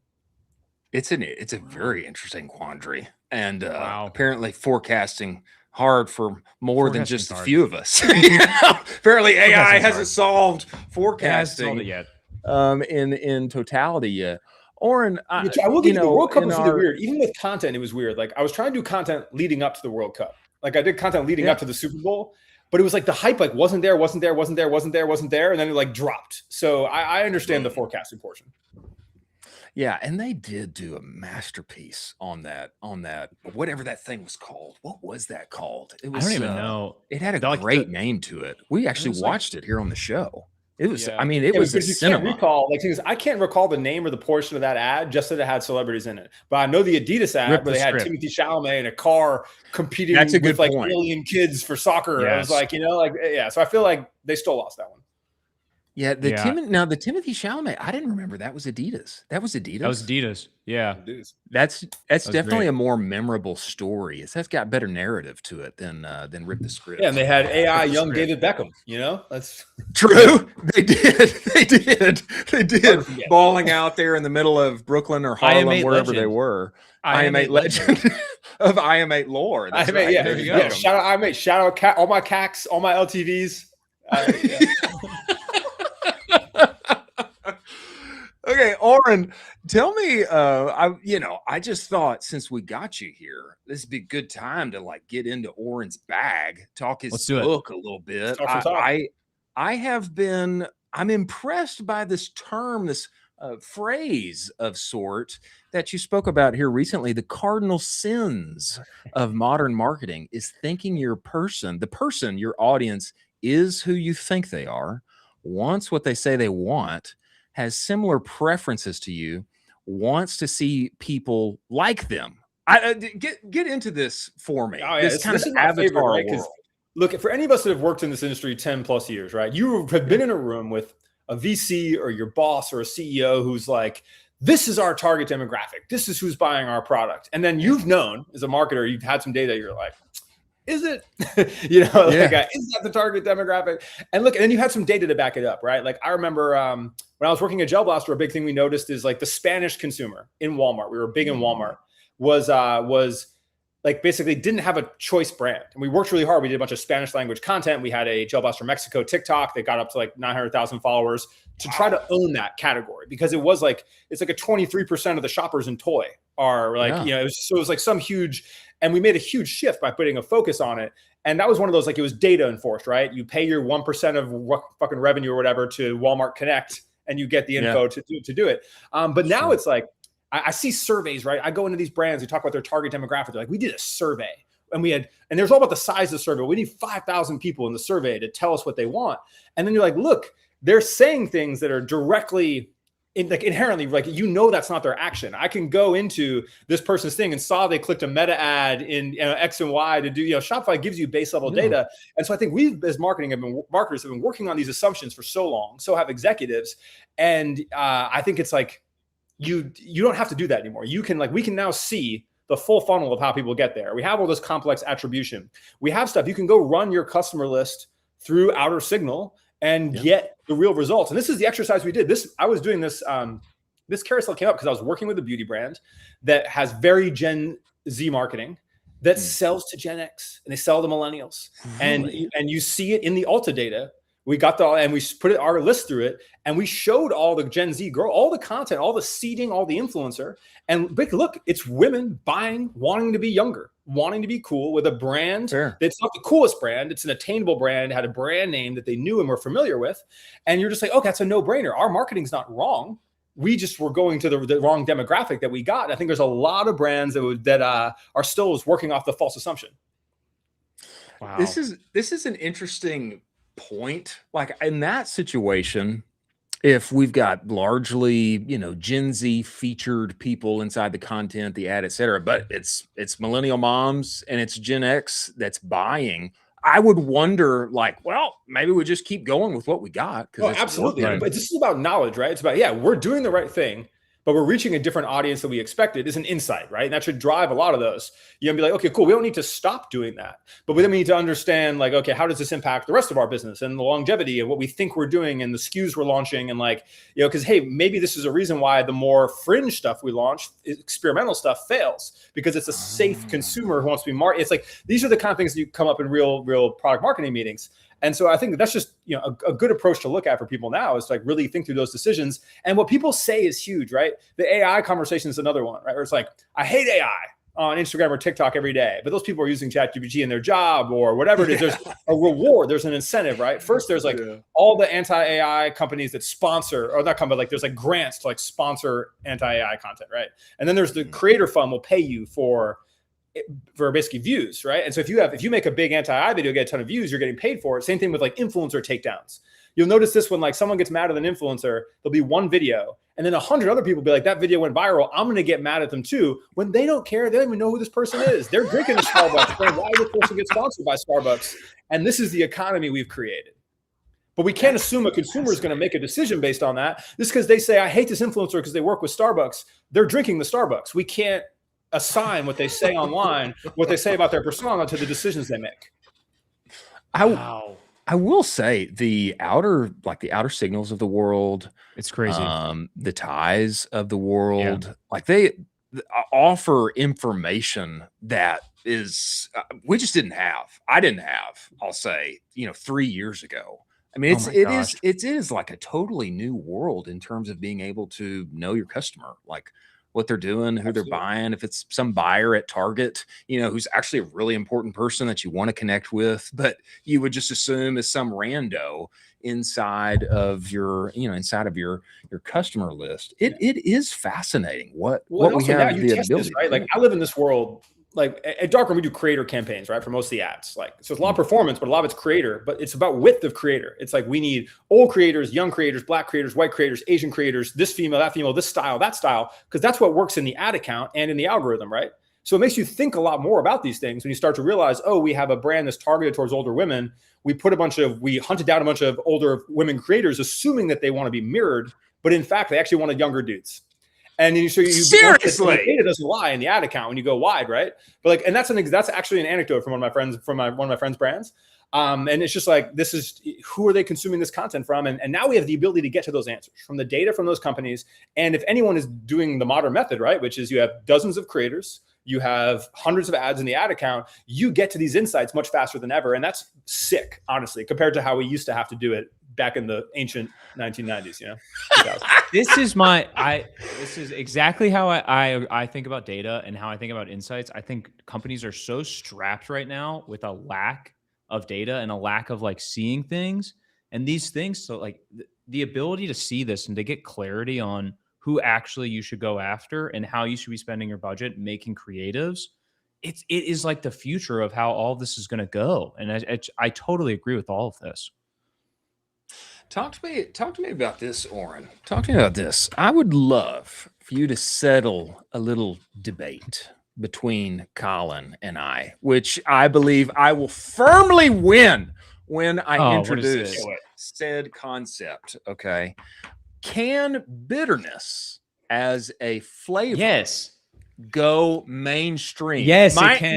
My answer is no. Mine is it can. And I say this because I used to have a specialty coffee company, and it was bougie, it was hipster, it was third wave, blah, blah, blah. And it was great, and I loved it, and it felt bougie, but I wasn't making as much money as the people who were spraying blueberry chemicals all over the coffee down the street. And my take is that bitterness does not go mainstream, although perhaps a very significant signifier for, hey, like this is luxury. It's nice. You want to pay more money for this, etc. My take is cannot go mainstream. I would say in North America and China, I think it would have a very, very, very hard job to do it. I mean, it can become more popular. It can get to a certain level. But yeah, I just think that is not the modern palate of the average consumer. And look, and it makes sense. Like when I made a video about it, it's like, hey, your mouth tells you that this is poison when you have bitter. Fair. So it has to be an acquired taste. And I think most people just simply won't acquire any nuance. Like through their entire life being like, why would I have nuance when I can have what I enjoy? My only, I do think that peptides are going to shift how people consume food and potentially make it more nuanced. I already see that in LA, right? You guys are in Texas, so you have a different experience. But like, bro, I go to a dinner in LA, like a brand dinner, or I go over to someone's stuff now. If you go to some like the actual wealthy people shit, it's like, oh, here's the 6 small plates. But it's not like a tapa. It's like, here's a little piece of caviar on your little potato. Right? Because no one's eating. And so, but it becomes a very different experience. And these chefs have really leaned into it where I'm like, yeah, I had these 6 amazing 1-bite experiences, but like that's what food said. And now that won't ever go mainstream, but it does mean things like bitter or complicated profiles. And now what's popular now here is like all the basic combos, like it's an acid and like all these, the things that kind of in a chef's arsenal are becoming like more simplified. But yeah, I think that's what's happening now. And I don't know if bitter will ever go there. Colin, what's the case for bitter to go mainstream? Okay, so here's my argument with it. So my argument was exactly that, was that peptides will then change the end consumer. And then I think they will get over-indexed on the sugar consumption, and they're going to want to make a more unique palate. And then as a result, these companies will basically reverse engineer bitterness to offer variety as like, okay, sugar and all these things are oversaturated. Now we have to swing to the other side of the pendulum. And we can offer variety now with the bitterness that we reverse engineered. Yeah, I think really you already have that. I think with the salt and back. I think my only contrast on bitters, I don't think it's that compliment. I think you don't get that same enjoyment level out of it the way you do with salt or like umami. It's a really interesting conversation and concept because I do think like we've dealt with this like over engineering, right? Like we have now like the most intense sauces, right? Like when I was growing up, if you had given me what's the chicken place? Not Chick-fil-A. Cane's. Yeah, Raising Cane's. Bro, if you handed me Raising Cane's as a 12-year-old, my mind would be blown. Like we have engineered these flavor profiles of sauces and everything we eat is now like so good and so amazing that I think it's really hard to get more. I think subtlety is going to like have to come back from there because it's so intense now and there's going to be a counterbalance, but we're used to things that are so incredible. I find it hard to like have like the core poison taste of bitter would have a takeover. Give me your thoughts on you mentioned the North American palate, but you also mentioned the Chinese palate. Give me insight over there. I mean, I've never been. It's the drink, bro. It's like it's Starbucks, right? It's you go in. There's like Molly tea, which we've in this big lawsuit with Louis Vuitton right now. There's all the like there's Luckin coffee, all the it's sweet. It's like matcha latte culture. And again, there's they have their own. There's a cornucopia of amazing Chinese food of all these different varieties, but like you're still getting like the youth are still like going and getting a sugary drink, and like that's still like a core of consumption. Fair. And is this not being applied to Europe whatsoever? Or are they just well, I think there's just there's much more of like, we're going to sip espressos. Like there's already a bitter built in, right? I was having this combo. I was in Italy after Greece this summer, and I was talking to some creative friends who kind of live in the middle of nowhere. And look, I deal with all these people I meet in Europe who are like the nicest people who know me from Instagram or whatever. And they have all these goals and dreams and ideas, and they don't pursue them because they're European. And then like, I'm there being like American, being like, what do you mean?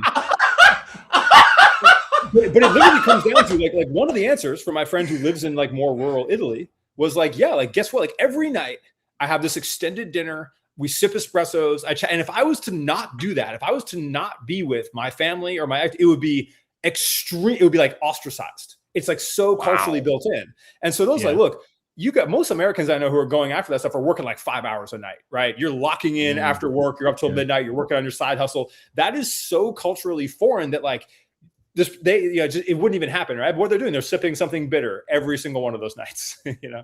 Oh, it's interesting. Wow. It's interesting. Wow. Maybe having a little olive oil, some olive oil, one, 2 cigarettes every 2.5 hours. 1, 2 cigarettes every 2 hours. Or no, maybe 1, 2 bottle of wine, you know. 1, 2 bottle of wine. Bowl of heavy cream. Heavy cream. I do think, man, there's something that the Euros have figured out. I'm telling you, it's like I don't know how everyone can be at a table with the cig and espresso. And they're so thin. Send me now. Yeah. All right. Send me now. I want to see. They're like mandatory every night. That's the problem. I'm like, yo, give me Tuesdays and Thursdays. Sig and espresso, hanging with the boys. But the rest of the nights, I gotta lock in. Right. I can make that culturally acceptable. 2 nights a week, I would easily do that. Yeah, 2 nights a week. We got to like somehow recreate that somewhere in the English-speaking world where I can still. That and the other one, my other Euro. I almost made a video that was like, you know, like my brand strategy notes from Europe or whatever, but that formula was getting too popular, so I like abandoned it. But it was the other one I noticed is it's the underpaid thing, right? So basically, all the creative jobs are like 40K. You're an art director in London. You're making like $52,000. You're like numbers that are like offensive to any base level American, right? And this is prominent, but it's because we have this like middle class of business, right? So many LLCs, so many small businesses. There's like a rife for competition there. It's still like controlled by a few, and it's hard to start a business.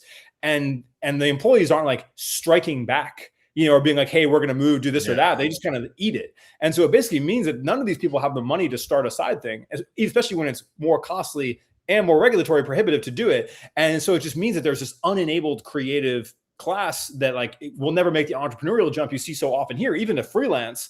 And that was a really interesting thing to notice as well. Even to freelance. Yeah, because then you have to set up this whole business and do all this shit. You can't just like, here it's like, bro, I'm going to freelance, like just send me the check. Or I'm going to freelance, I'm going to set up LLC in Texas. It took me $429 in 11 minutes, right? That is so easy to enable entrepreneurship. Then you send your taxes in once a year. That is not the case in the majority of European countries. Crazy. Wow. Wait, or don't think about speaking that. Of this, like Carla started a business, even if it's $2,000. Even if it's 5 regulatory filings versus 1, for like a creative person, it's like, okay, well, I'm going to put up with all that to get $3,000 in graphic design every quarter or whatever, you know, what it takes to start out. We've all been there having some shitty, you know, I designed websites on the side for like a decade, and look, I made $1,000 one like the first year, right? And all the way up. Let's go, baby. Really move through it, right? That's crazy to think about. Oren, you got to talk to us about your excursion on the catamaran. I guess you call it a catamaran, and your European adventures over there, and how you like baked your business into all of that. Because I thought that was beautiful how you did that, and you're also documenting the journey. I love that piece of it, because it's just not like, oh, I'm going to go on vacation and everything, but you're also like talking about it, documenting it, showing everything from like a kind of a peek inside of your world a little bit. You got to bring up your point, though. You got to bring up your point. We watched this. We did a watch and react on this, Oren. And we did. The first thing that Colin said, the very first thing that's I said, a tax write-off. That's great. That's a tax write-off. I was looking at it. I was like, first thing you said. I was like, dude, this is a great tax expense right here. Portions of that are technically portions of that technically could be tax write-offable. Correct. All right. Yeah. Great. Let's go. But yeah, look, I always look at content is extremely competitive right now, and I get my stuff copied ruthlessly, as do a lot of creators, right? And so you have to basically, I'm always looking at what can you do that other people can't do. And for me, a lot of that's always been travel, right? I can go to, and also like you could go to China, but you can't have the same experience I have, or X or Y. So I'm always looking at that wherever we go. So look, family vacation. We went to Greece. This was purely vacation. But I wanted to try a type of content called quest content, right? It's like, it's this idea we have that like, no matter what you do, you can yap, you can talking head, whatever, but a person doing a thing is intrinsically more exciting if they're showing it while they're doing it. And we had a woman in Cut 30, this woman, Katie, who blew up. She inherited a house in Ireland. She inherited like her grandparents' house. And so she was like opening the door for the first time and going through it, and it blew up. And she was in Cut 30 for like realtor content, but she had to kind of like learn the toolkit. But I was like, hey, look, quests you may only get one quest every 5 years in your life, but documenting that quest can change your life, right? It changed her realtor trajectory, having that series become so popular, right? And so that's what I was looking at. I was like, hey, how do we document this? And how do I make enough pieces of content to like take enough shots on goal? And look, I made 5 or 6 videos, and one went ultra viral. But then it's like, okay, like how do you adapt from that? Like I very quickly, I mentioned ChatGPT inside that video because I have a skill, and that video went viral, and I hit the ChatGPT team immediately, being like, I need to follow this video. I need it in 2 days, so it's still hot, and they were like, yes. And it's like having the relationships, putting those together, and like moving some of this like at the speed of culture. It was like, that's like how you have to operate as a creator. So yeah, we did great. It was a profitable trip from not only like, look, the company I made the yacht charter about hit me to whitelist the content and paid for that. Right. Like this is kind of like, you have to look at all these modes of how that works of like, cool. If we had just made cool content and I got some followers or some views and people got to know me better, awesome.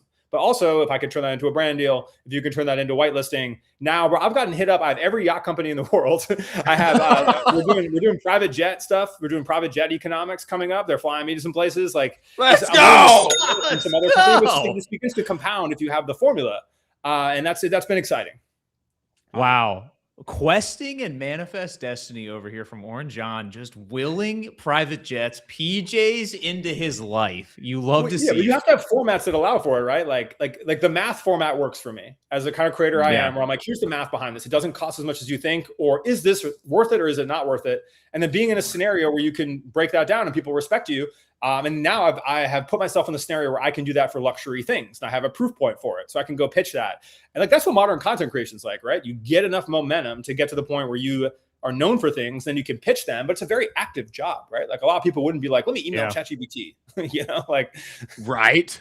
Yeah. And move at the speed of culture. That's a bar right there. That's a bar. That's an absolute bar. But that's what I think that's what we have to do, right? Look, a lot of what I'm working on right now is like longevity as a creator, right? I still have my hands in business, right? Obviously still work on darkroom, still working, still have the like my brands, et cetera. But like, it's like, okay, if I want to be a creator for 10 plus years, like you have to move a certain way, be doing things other people won't do. And I'm relentlessly focused on that. You'll laugh. This holiday, we're doing it. We're not doing yacht, but I'm going to an AI longevity center. Okay. All right. Longer owns that like they take like 10 million pictures of your face and give you like all these. It's gonna be so the content's gonna be crazy. That's fascinating.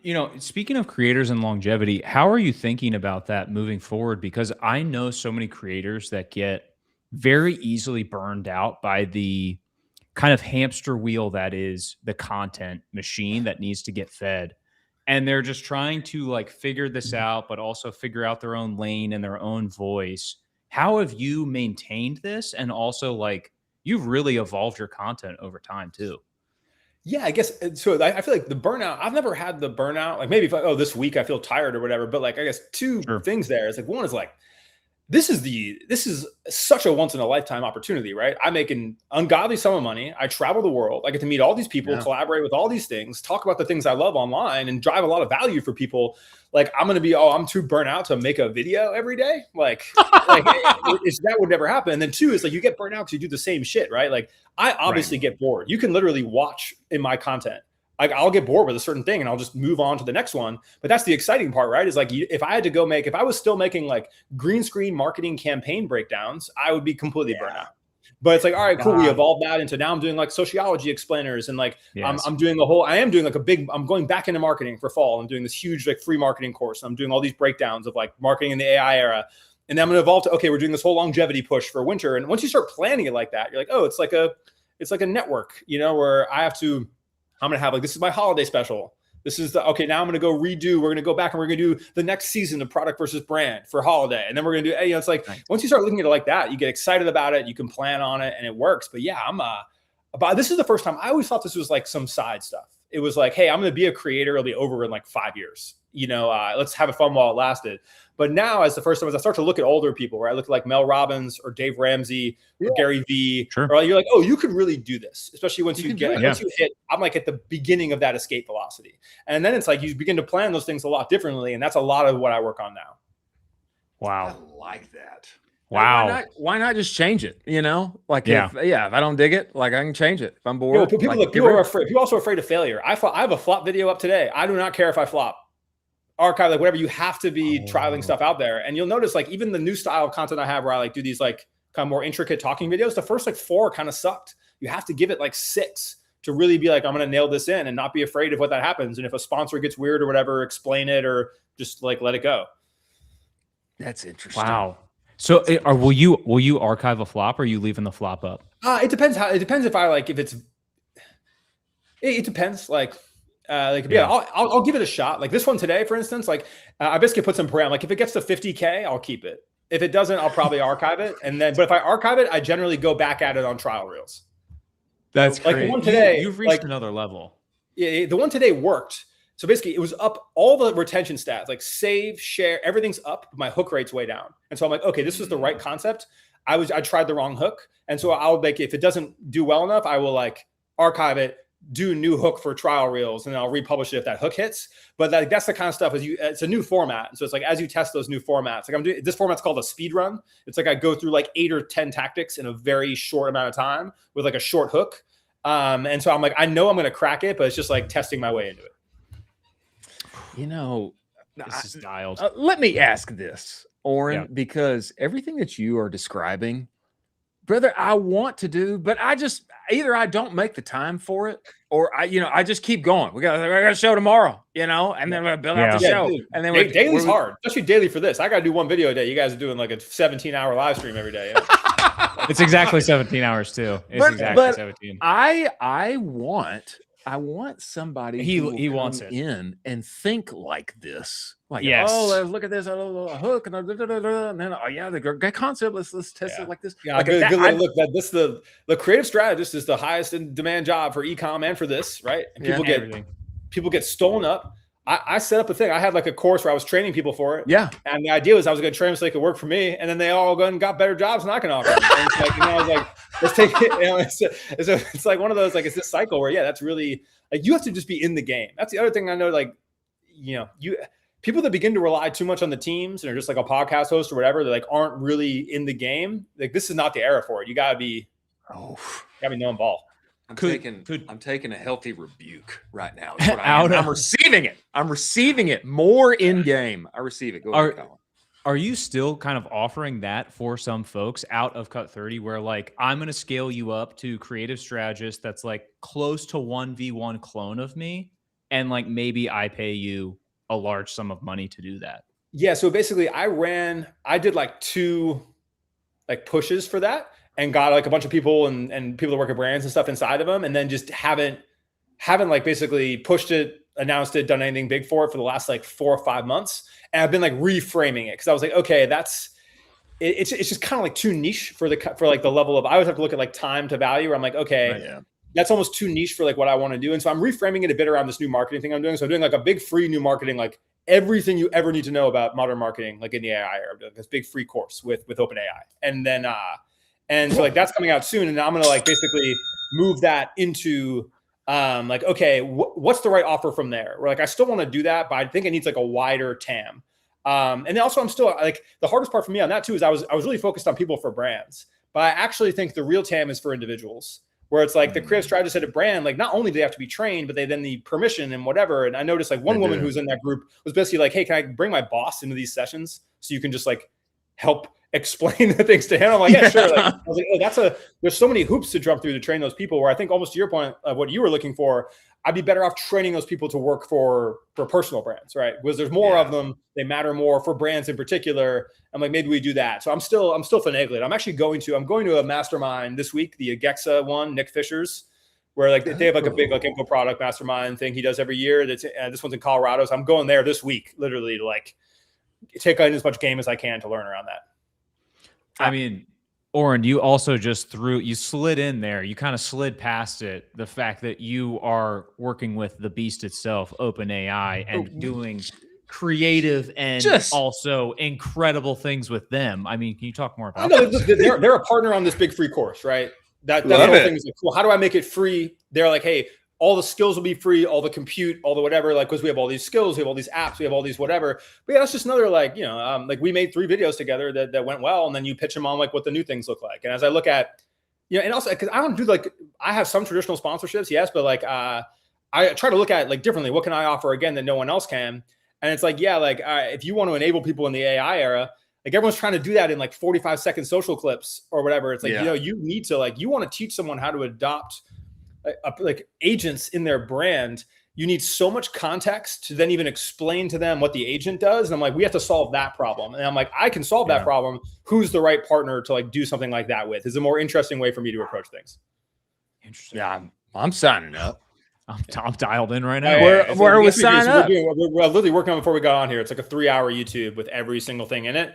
And then we have all the skills. We got like brand positioning skills. We have content for brand skills. We have like, it's like all like the whole thing you can basically like upload into your brand project. We walk all the way through it. It's gonna be sick. It's like this is the biggest like single content piece I've ever done. Wow. We need to talk with Sam about uploading your consciousness into the AI. Well, that's what we did. Even like I put out the first, or I think the second piece of content I did with them was the content oracle, where it's like you need brand content ideas. We built a very savvy, not like a, it doesn't just like spit the answers back out. Like the voice and stuff has been like very thoroughly workshopped, and it gives good stuff. And so what I've noticed is you can't do one brain because people don't know what to ask. You have to do the separate pieces. And so we did the content one. We have a landing page one. And then now I'm doing the brand positioning one. That's the one that's going to be the closest, where it's like, if you need to position your new brand, you need to reposition your existing brand, or you're positioning a campaign, we can chat through that. Like that's the one we're working on now. But even that was like, we have like 100+ positioning docs that have gone into it. And even then it's like, it's still feedbacking. Like, how do we respond? To make good like AI apps that go back is actually like extremely hard. But that's like what, I mean, like honestly, like Landforce and I probably spend the most time on that between the video database tools for Cut 30 and then the stuff I'm doing. It's like, that takes a lot of time, but it allows you to go one to many, right? Like that's thousands of people use the content oracle. Wow. That's fascinating. Okay. Here's one thing, Oren. Here's one thing, Oren, that I have noticed, because you have produced a number of things like this that even I, and other people like are not aware of. Like I want like the entire list of the things, and then like everybody can go. And that's coming with the course. I had to reframe. I put like a Substack out earlier this week. It's so hard. We have to do everything. When you're like a creator, it's like everything kind of has to be like a narrative. And so, but I'm like reframing. We've been building a lot, and I was like, hey, I need to actually like completely reframe how I'm positioning myself versus like, hey, here's this guy that talks about this on the internet that like is a part of an agency. To, hey, I build a mad amount of these apps for creatives and marketers, and like here's what they are. So we're like in the process of repositioning that with like a directory and stuff that will come out when the course comes out. But that's like a big shift. It's like, okay, this guy does what with AI, and it's a, you know. Wow. Oren meets world. Wow. Oren meets world. One of one. Here's what we need to do. I'm convinced that everybody inside of our ecosystem needs to go and sign up for. Yes. They need to go and watch this magnum opus that's coming out with. It'll be out like late September, early October. So we got a second. Let's September, early October. And what I will say too is I think we all need to be watching, because at some point, based on the adventure in the Greek Isles, methinks the next move after the PJ is a yacht at Monaco with the boys as F1 is going down. Yeah. I think it's inevitable. Right? Am I crazy? Yeah. I did a workshop in Monaco this summer with a luxury group. That was hilarious. They were all like, this personal brand stuff. Like, it was great. I'm like, oh yeah. Let's try and manifest it, right? Hey, look, anything we visualize is going to come true. I already know. Let's go. Love that. Let's go. The one and only Oren John. Everybody go follow and get all of the apps for creators and marketers that he is debuting and bringing forth. Brother, we appreciate you making the time to join us. We look forward to having you back. Thank you, man. You're the man. Appreciate it. Wow.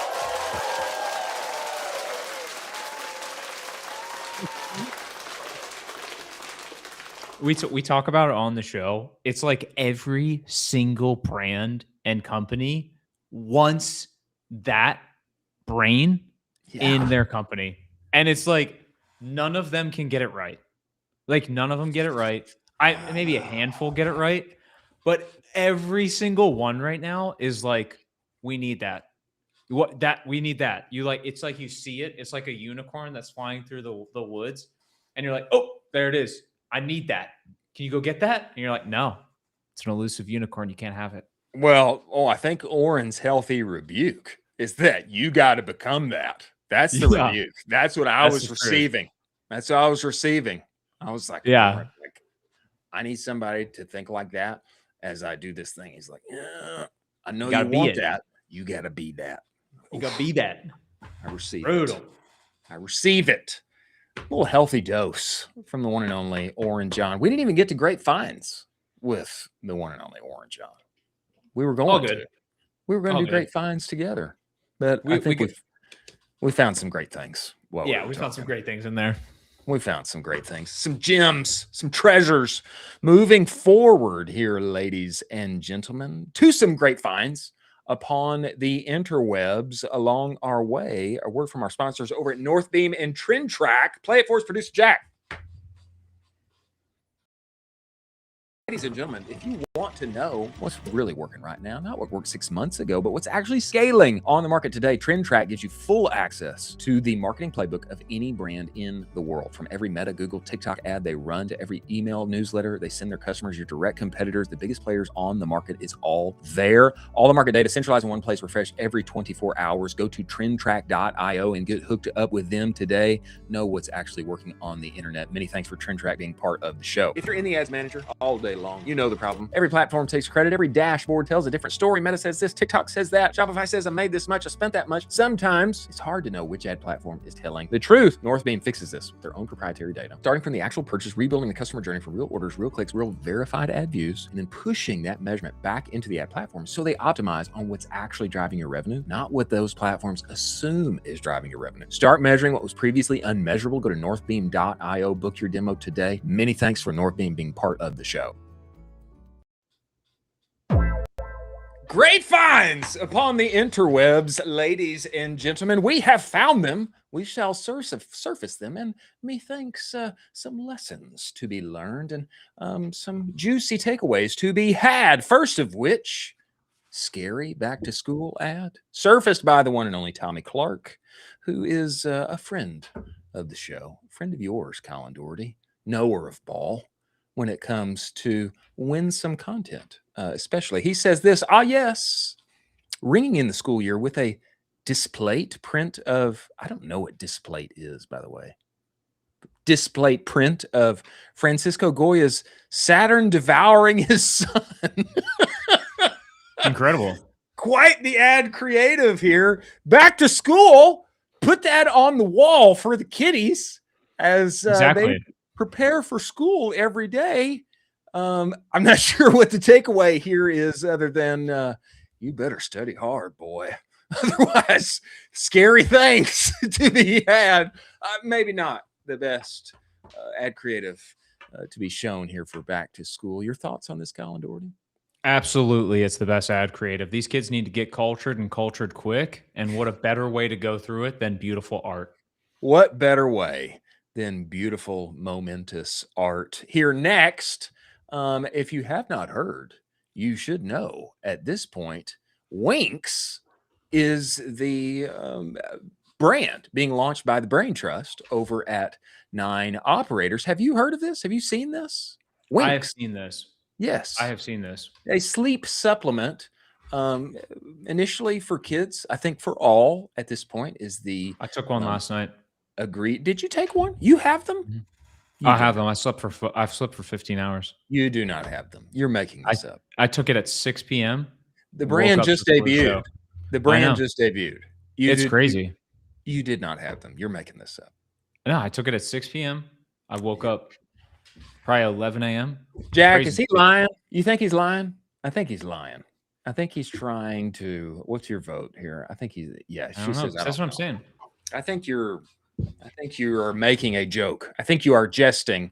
Anyway, Winks launched by the Brain Trust over at the 9 Ops. This is a building in public experiment to like, hey, can we do it again? We got vastly successful businesses. Can we do this together and do it again? Do it in public, receiving lots of helpful feedback from the D2C community and more. The wild thing is that as soon as the brand launched, there was already a copycat on Amazon, like immediately. Okay, Luke, this was surfaced by Luis Nito. He says, congrats on the launch. You guys somehow already have Chinese copycats on Amazon. Laugh out loud. Now, which one do you think is the real one here, Colin? Oof. I'm going to say the left one's the real one. Let me see it again. You think this one is the real one? I think that's the real one. That is the fake. Wow. That is the fake. This is the real one right here. Nightmare. This is the real one. Yeah, it's the I think. That's what I'm saying. Even you Am don't I know. wrong? I think you're wrong. You think I'm wrong? Maybe I'm wrong. Which one is the right one? The first one. Producer Jack says color difference. Okay, I want to look this up now. Winks sleep supplement. Which one is the right one? Wink well. What's the website? Get Winks? Can we find the website? I think we need to find it now. I'm unsure of which one is the right one. I have been duped. Maybe I have been tricked here. Can you find the correct one? I think it's the first one. You think it's the first one? I thought it was the second one. Wow. Maybe even I don't know. I thought I had tricked you here. Maybe not. Yeah, I can't tell which one is which now. Get Winks. Okay, getwinks.com. No, I was right. It's the second one. Yeah, it's the second one. Sure? You see the furry little buddy? It's a furry little buddy. You see what I'm saying? I got you. Look at that mascot. The one on the copycat is a cloud. This is like a furry little buddy, he's like a mascot from the 1970s at like a minor league baseball game in the 1970s. Like I got you. The Minnesota Purple People Eaters. Right. Anyway, the point is immediate copycat. Kind of crazy how fast that went. Your thoughts on this? Brutal. You got to stay vigilant. Bust them up. Bust them up. This is why the one and only Oliver Mercado and his service exists. It's time for the boys over at the 9 Ops to get working with Bust 'em. And methinks Oliver will bring them down. Next on our great finds, I'm not sure if this is a recession indicator or not. The Apple polishing cloth in its newest version, down by about 50% in price. I'm shocked, actually. I'm shocked. 2021 was $19. 2026, it's a 9. It's a 9er. That's important. I don't know if this is a good sign for the economy or not. Your thoughts on this? This is a good sign. They were overcharging for this thing, and it was kind of like a joke that the polishing cloth was so expensive. I think this is actually a cool sign from Apple. You think this is good for the company? You think it's a positive sign? Yeah, I genuinely like it. I think they're actually trying to push this out a little bit more. Wow. Long Apple. Next, a drive-through only for dogs from the one and only Dunkin' Donuts here.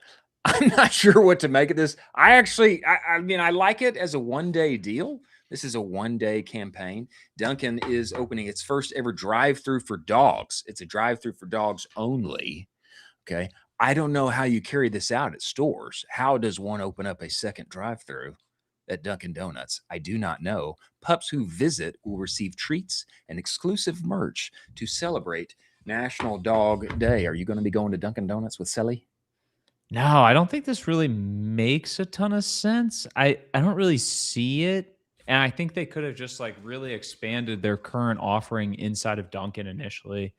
I don't really quite understand this That's positioning. this is my point. I don't quite understand it. Okay, let me give you some details from Dexerto. The one-day Dunkin' for Dogs experience will take place on August 26th, so it's tomorrow, for National Dog Day as part of Dunkin's latest collaboration with dog brand Bark and the Dunkin' Joy in Childhood Foundation. The event will be held, so it's at a specific place. Dunkin' at 588 Washington Street in Quincy, Massachusetts, from 10 a.m. to 1 p.m. Eastern. One of the locations drive-through lanes, so apparently they got a couple of lanes. One of the locations drive-through lanes will continue serving regular customers, while the second will be dedicated entirely to dogs. Okay, I get it. I think I know where they're going now. Here's what I will say. This doesn't seem like a big win unless they have got the content crew there and ready to go. It's got to be the content. It's And got they- to be the content. They got to memorialize this as like some really cool thing that they did, because just this kind of like PR announcement, like really not doing it for me. Like one No. location, we're going to transform one of the drive-through lanes. They need the content team there ready to like catch all of the winsome videos of the happy puppies playing with said Dunkin' treats. I think that makes this a real win. Otherwise, That's this the is a huge little, win. Yeah. You got to invest in that to make this a win. Got to invest in that next, ladies and gentlemen, and last of our great finds, Amazon hiking hardware prices by 60%. Huh? By 60%. Okay, this comes to us by way of TechCrunch. And the reasoning here is blaming memory shortage. Over the weekend, Amazon significantly raised the prices of its hardware devices, jacking them up by as much as 60% in some cases. Price explosion impacted Fire TVs, Echoes, Kindles, and Eeros. One egregious example that's been cited is that of the Echo Dot, one of Amazon's cheapest smart speakers, the price of which jumped 60% overnight from $49.99 to $79.99. Price tracking sites like Camel, interesting name, show the stark uptick, which has previously hovered much lower. Amazon says the following: consumer electronics industry facing significant increases in memory and storage component costs. After absorbing these increases for as long as we could, we recently adjusted pricing across our product lines. I have to ask the question, in 2026, how many people are buying Fire TVs, Echoes, Kindles, and Eeros in the first place? I have to ask, okay? I don't know how many Echo Dots are going out the door. I think this was really exciting 10 years ago. In 2026, I don't know how many of these things are flying off the shelves. I'm just putting that out there. Your thoughts on this, Colin? Wow. Throwing rocks from you over there. I'm asking the question. Interesting. Yeah, I mean, this could be a way that, basically these things aren't selling. And so they're saying memory shortage is the reason they're hiking these bad boys up to just get them off the books and move forward with the company.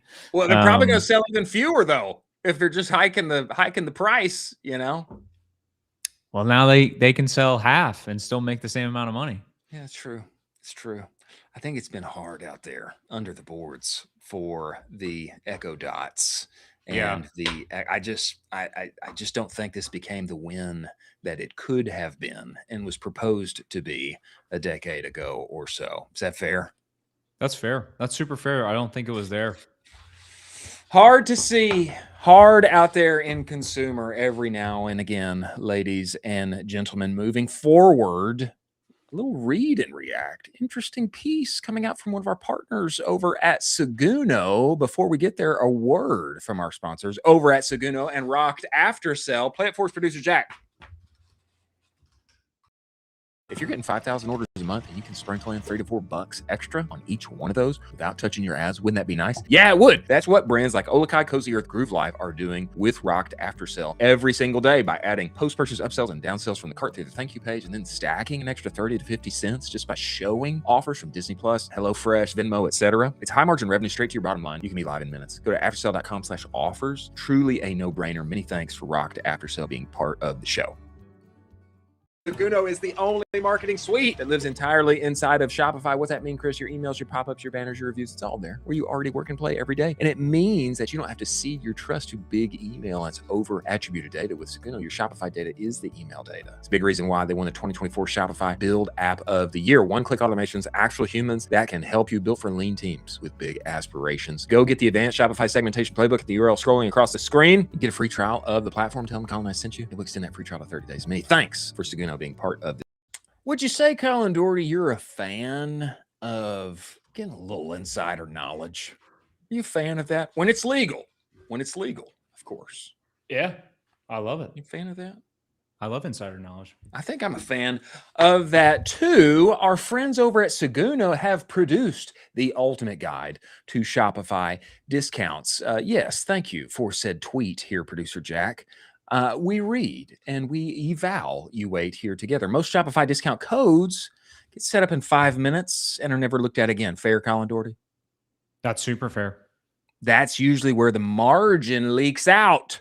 We built a framework to avoid that trap, create strategic discounts that drive revenue, backed by data from 12,000 plus Shopify merchants, 182 million unique discount codes, and a risk audit of 117 million active discounts. Just a few numbers and codes to be evaluated here. What you'll find: type of code that prevents leakage, picking the right discount type that serves your goal, targeting tactics, protect margins, standard safeguards, how to promote your code so they get used, and measuring discount performance. Now, let me give you some more deets here. Let me wet your beak a little bit. You can bring us back here, producer Jack.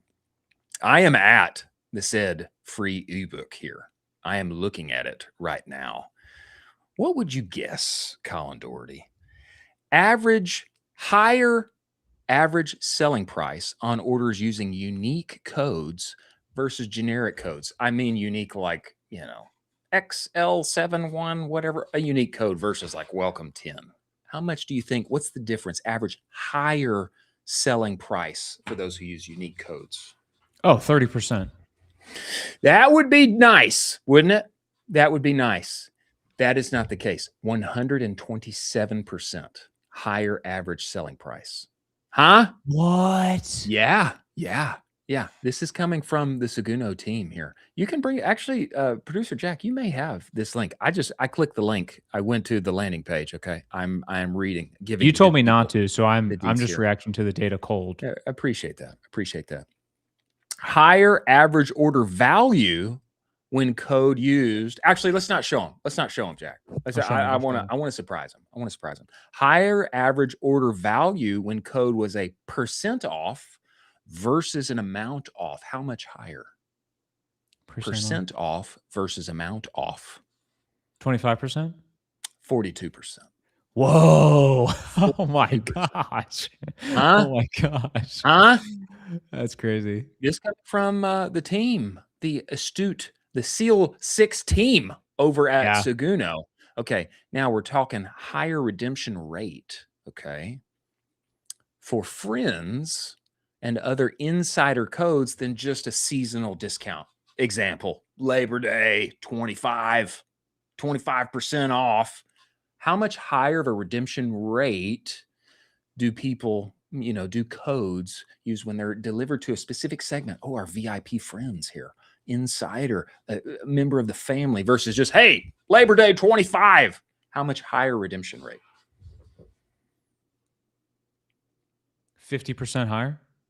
5 times higher redemption rate. Dang.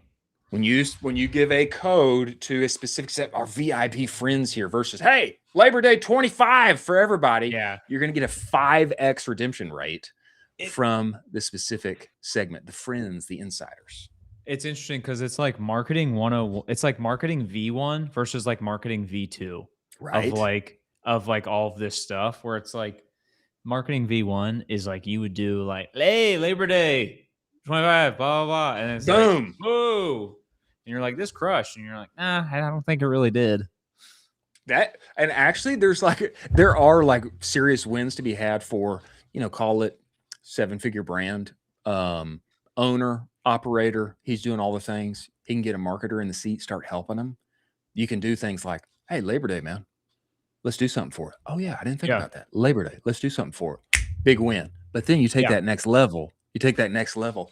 Hey, in addition to maybe we're doing labor 25 for everybody here, but we want to do something for our friends, insiders, the VIPs. Yes. Okay.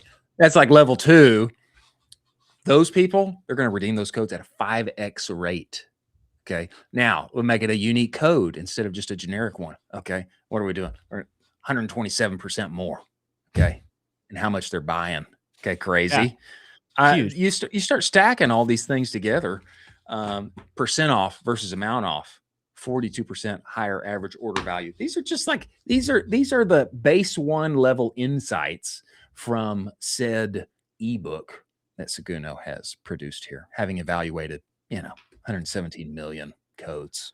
What's crazy is the total amount of data that they get their hands on and then make these incredible guides. And they just give them away. They do. They just give them away for free. They do. You can just honestly just go check it out, look at it, apply some of these things, and like you can just look like a genius to your boss. That's all you have to do. It's just use a couple of these and be like, hey, boss, if we do this, I found this thing. This source that says like we'll make 120% more. Yeah. And like it's proven. There's like 1 million markers on it.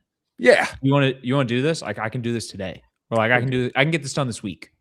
Do that. And it's like, yeah, I like that guy because he keeps bringing me stuff that makes us more money that go up and to the right. I like that. Exactly. That's what you want, boss man, to be saying. That's what you want. Wow, this girl's so smart. Like, exactly. Where'd she get that? She's so smart. That's what we're I still need. We're still using Welcome 15. No, unique. Punt. Replace Welcome 15 out of here. Boom. Yeah, personalized code maybe. Yeah. Make a little more money. About 127% more money. Hey, boss, do you want to make 127% more money? I have an idea. It's this thing. I have an idea. Where'd you get it? Oh, don't know.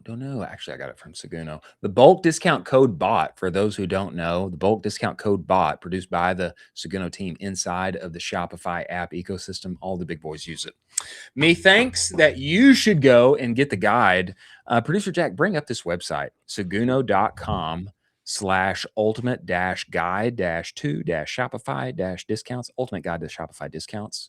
Probably just search it as well and you'll find it. But go sign up for it. You're going to get all of the details. Appreciate the team putting this together. Actually, you can just go to X as well. You can find it there, top of their feed. Click the link, go and get it. Look like a big dog, big brain marketer to your boss. And methinks you're going to make them a little more money. Hey, maybe just negotiate. Biore, look at that. Look at those brands. If you scroll down a little bit. Yeah, scroll down. Biore, Steve Madden, Chubbies. Exactly. Oh my gosh. Just Untucket, Maiden. Exactly. Just a few. Just some small brands here. Do you want to be like these brands? This is what you do. I think you do. do. You do. You want to be like Biore.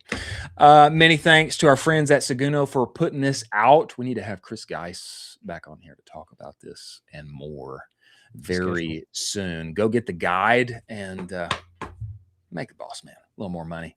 Maybe break yourself off a little more money while you're doing it. Moving forward to closing time. Some words of wisdom, ladies and gentlemen, on our way. A word from our sponsors over at Postscript and Propel. Play it for us, producer Jack. People are the most important part of your business, and finding real A players is hard and incredibly time-consuming. Propel is the best recruitment agency out there for e-com brands and agencies who source talent from the US, Latin America, and beyond. We're talking video editors, graphic designers, media buyers, and more. The best part is they work on performance. You only pay a one-off fee, no retainers and no ongoing costs. Every hire comes backed by a free month guarantee. Go to wearepropel.com/ecom-cowboy-propel. If you mention Ecomm Cowboy, you're going to get 10% off your first hire. Many thanks for Propel being part of this show. There's a reason when people make a switch from whatever SMS partner they have at Postscript, they see a plus 22% increase in SMS revenue on average. Now, I didn't see that. I saw a whole lot more. We went from making very little money on SMS to being the top 1% account in their entire platform inside of a year. And the secret is, I just did what they said. And what they are saying is that you're leaving money on the table and your customers text you back. Go get the conversation report, direct-to-consumer.co/the conversation report. The good news is Postscript's AI shopper can now have one-to-one conversations with your customers at scale. Many thanks for Postscript being part of the show. Words of wisdom, ladies and gentlemen, our closing time. I just have to say, first words of wisdom here is go get Seek coffee. Okay, this canned coffee made It's by so the good. Sloop brothers. Okay, Caleb Sloop has been here on the show. I know what I'm talking about when it comes to coffee. I used to have a specialty coffee roasting business. We were one of the first that I know of, maybe the first, but we were at least one of the first subscription coffee brands on the internet. And this was what I wanted to create. This was like the goal. We never got there, but Caleb has done it. And this is the best tasting coffee it's the best tasting canned coffee I've ever had, period, bar none. And Fair? 100%. Completely agree on that. Completely agree. And also, if you want to basically terraform Mars, you have one of those bad boys. Yeah, and go and get you right. They're going to get you locked in for Black Friday, Cyber Monday. Locked in. Second word of wisdom here. Sport drink. My first week with the sport drink. Okay. I have to say, I have not mixed this in water. I offer a secondary way to take said sport drink and increase one's electrolytes and hydration and health in general. What way are you talking about, Chris? I'm talking about opening the can and just a little. Oh incredible. Straight on the tongue. Watching a lizard. It's like watching a lizard. You can't see my tongue. You can't see my tongue. Jack, this is crazy, right? I have to say, when I'm like going throughout my day, I need a little pick me up. Like I can tell, like I need a little, I just open up the lid. I just go, no, it's not pre-workout. Producer Jack asks, is it pre-workout? It's not. Electrolytes. It's electrolytes. It's like the best form of Gatorade. That's like, in my mind, it's like a based Gatorade. It's kind of like the thought, D2C, native. Okay. Have you ever eaten Gatorade powder? Like you probably wanted to as a kid. Good news is you can get sport drink. You can eat the powder. I'm not saying that's like the prescribed way to take sport drink. It is the way that I have been taking sport drink. We got strawberry lime America time, celebrating America 250. And I have to say, pretty delicious. Delicious. I got the Arnold Palmer one. Super delicious. Have you just licked it? Have you just licked? Why not? Dude, I put it in water like a normal person. Do it here on the show now. I don't have it. Why don't you get it? Because it's in my kitchen like a normal person, because that's where my waters are. Well, does not one need to stay hydrated while on show? Yes, you do. It's crazy that you're just like... Just try it. You don't knock it till you try it. All right, I'll give it a try. Until you try it. First of our words of wisdom here in our closing time, Grokbot money glitch, infinite money glitch, perhaps. Very interesting article came out on the interwebs. I have to say, I was setting up Grokbot last night, doing more with Grokbot, playing with many things. And you sent this article to me. Yeah, and I have to say, I find it interesting. It's pretty wild. Argona, this coming to us by way of Argona. He says, I gave Elon's Grokbot $50 and told it, pay for yourself or you die. 48 hours later, it's holding $5,273 and it's still alive. Kind of crazy. Okay. How did it do this? And it's still alive. Autonomous trading agent on Polymarket, apparently. Zero code this time. Bot has its own computer in the cloud. True. That means it can like keep running while your computer is closed, which I have experienced. Very nice.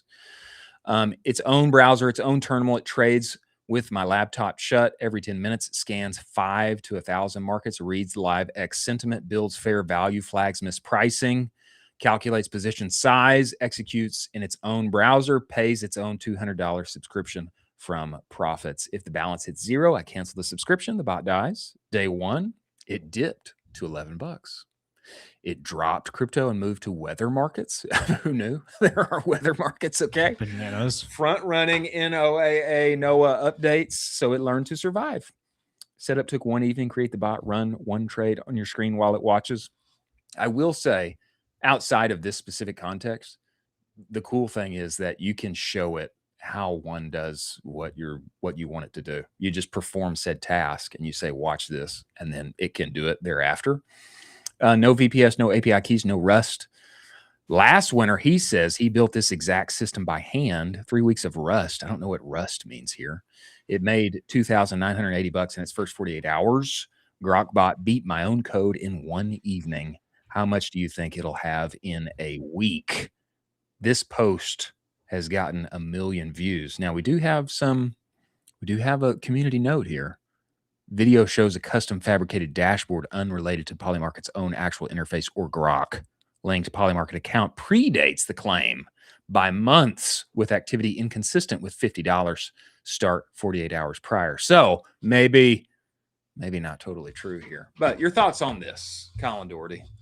I mean, this was kind of like I was circling this idea with Polymarket where like you could potentially kind of find sentiment analysis through X and then maybe squeak out a couple delta points. And then if you do that over thousands upon thousands of trades, that turns in from like 50 cents per trade to like all of a sudden you look back and you see $4,000. And it's like, okay, there's something there, but there's also Something risk there. here. There's something there. I think like, even if this is fake, there's like a hint of like, okay, you could kind of like get close to this. Like, I think this isn't the most far off thing in the entire world. It makes you think, like, if the principle of this is actual, Grokbot, make me money or you will cease to exist. Or you die. It makes me think, like, if it can do something like this, at least in principle, with Polymarket, can it do this with my ad account? Grokbot, please find me more customers. Find me more customers at an even healthier CPA than others. Or I mean, it makes you die. wonder, you know, Or die. or you cease to exist. It makes you wonder. Yeah, it makes you wonder. No, Colin, you cease to exist because I've taken over your car and I've driven it through your house. What? Where are the walls? Yeah. Come on. Yeah. It's interesting. It's interesting. It is interesting. Watch it. Yeah. Watch Maybe watch something what here. happens.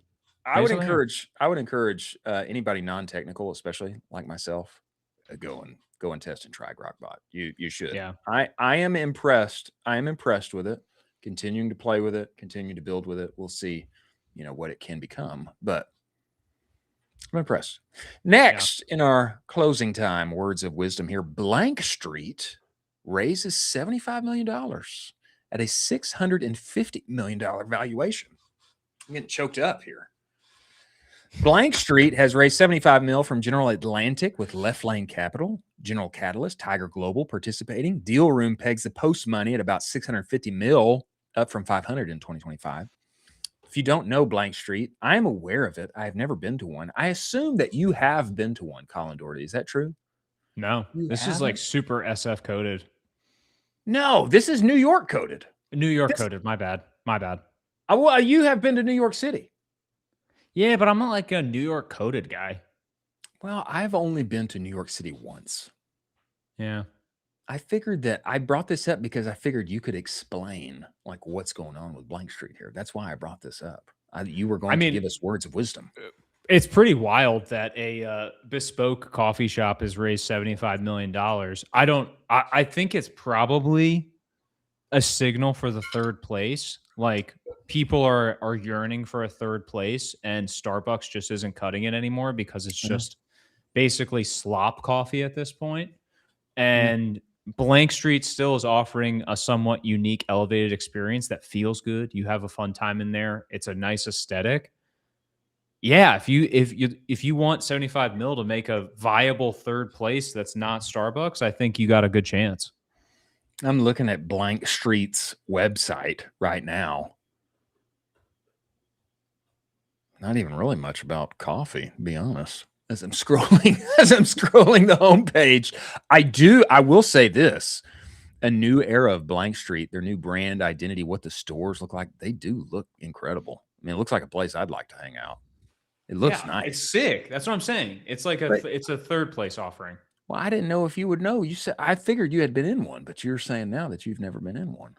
I just know the vibes. I think they also do juice, is what it seems like. Juice, sounds about right. Green tea, sounds matcha, about right. Whatever. Probably $15. It's a beautiful looking place. I would love to hang out there. It's beautiful. Would you rather hang out there or Starbucks? I'd rather hang out there.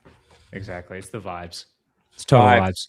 Vibes economy, ladies and gentlemen. Third place, yes, please. Moving forward, last of our closing time words of wisdom. This coming from Kip Rowland, live selling extraordinaire on Whatnot and TikTok. I've seen him talk, more and more. It seems like live selling on TikTok are re-commerce experts have been talking about. He says this majority of new live sellers cannot stomach starting at $1.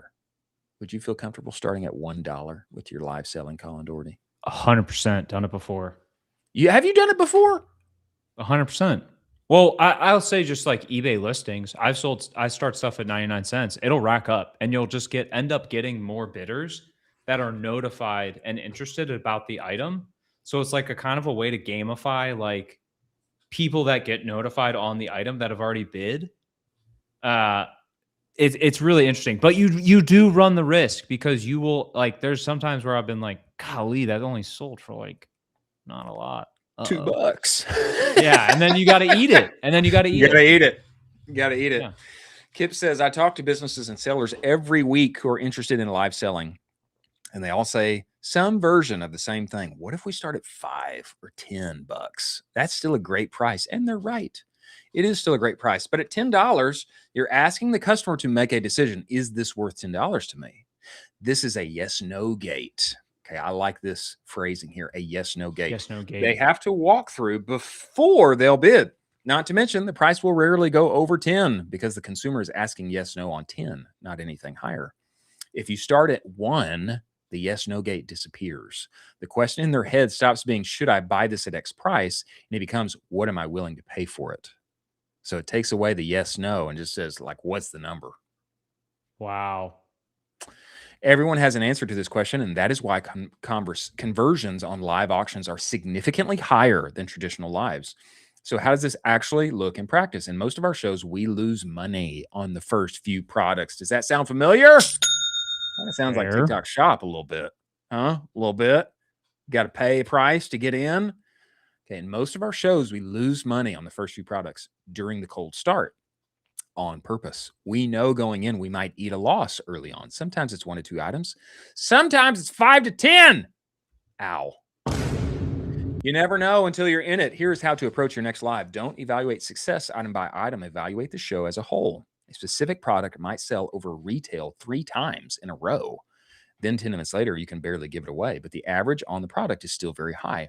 By starting at $1, you are not giving a discount. Instead, you are driving engagement that you will leverage the entire show, fetching bids significantly higher on average than your $10 start. Scroll down here, Producer Jack, and show us this beautiful visage here. Looks like Kip was inside of TikTok. Let's go, Let's go, Kip. Flex. I like this strategy, and I like getting rid of the yes-no gate. Your thoughts here, Colin Dougherty? I absolutely love it. I've done this before when I was selling some stuff on eBay, and you just start at 99 cents, and you get a lot of buyers that are interested in it at that point. But like, yeah, you can still, it's a risk though. It's still a risk. Like you might lose some stuff. It's a gamble. Ecom's a risky game sometimes. It's a risky game. Ladies and gentlemen, as it goes in consumer. Moving forward to our moment of zen as we wrap up this show. On our way, word from our sponsors over at Ty. Play it for us, Producer Jack. Your email provider and your tech stack probably only recognizes about 1/3 of your returning shoppers. Everyone else, they're browsing anonymously, and your flows, they're just sit idle. Ty identifies up to 70% of your total site traffic and pushes those shoppers into the flows that you already run. Caraway, as an example, uses Ty's predict scoring to lift opens by 40%, clicks by 30%, while sending 20% fewer emails. Go book a walkthrough. Go to meetty.com/cowboy. When you do, tell them that Colin and I sent you today. Many thanks for Ty being part of the show. The 2026 World Humanoid Robot Games do exist, Colin Dougherty, and I wanted to surface this for you just to behold. Let's go sound off here, Producer Jack. I've seen this. It's so good. Oh, I haven't seen this. Buddy. Look at this, buddy. Overcoming said obstacles, as we all must do in our daily lives. Wow. I present this as a moment of zen for both us and our viewers and listeners, etc. It is a sight to behold, and we love to see. We love to see all our robotic friends win. As we exit today's show, Colin Dougherty, thoughts from you, words of wisdom, closing words for our listeners. Country music legend Dolly Parton passed away during the show. Go listen to some Dolly Parton. Go listen to some Dolly Parton today, folks. Man, I'm sorry to hear that. She was a true legend. She was a true legend. Well, I appreciate you for bringing that to our attention. Many thanks to TJ Bongiorno of the Outgoing Company for joining us while he was on vacation, even at the Jersey Shore. Many thanks to the one and only Oren John of Darkroom and More for coming on the show, his takes, his views, his POV, etc. Many thanks to Slash, Trend Track, Propel, Rich Panel, Intelligence, Northbeam, Seguno, Postscript, Rocked, Aftercell, Sati, Proxima, Universal Ads, Ty, Northbeam, and more for making the show possible. Thank you for joining us. We will be here tomorrow. See you on the other side.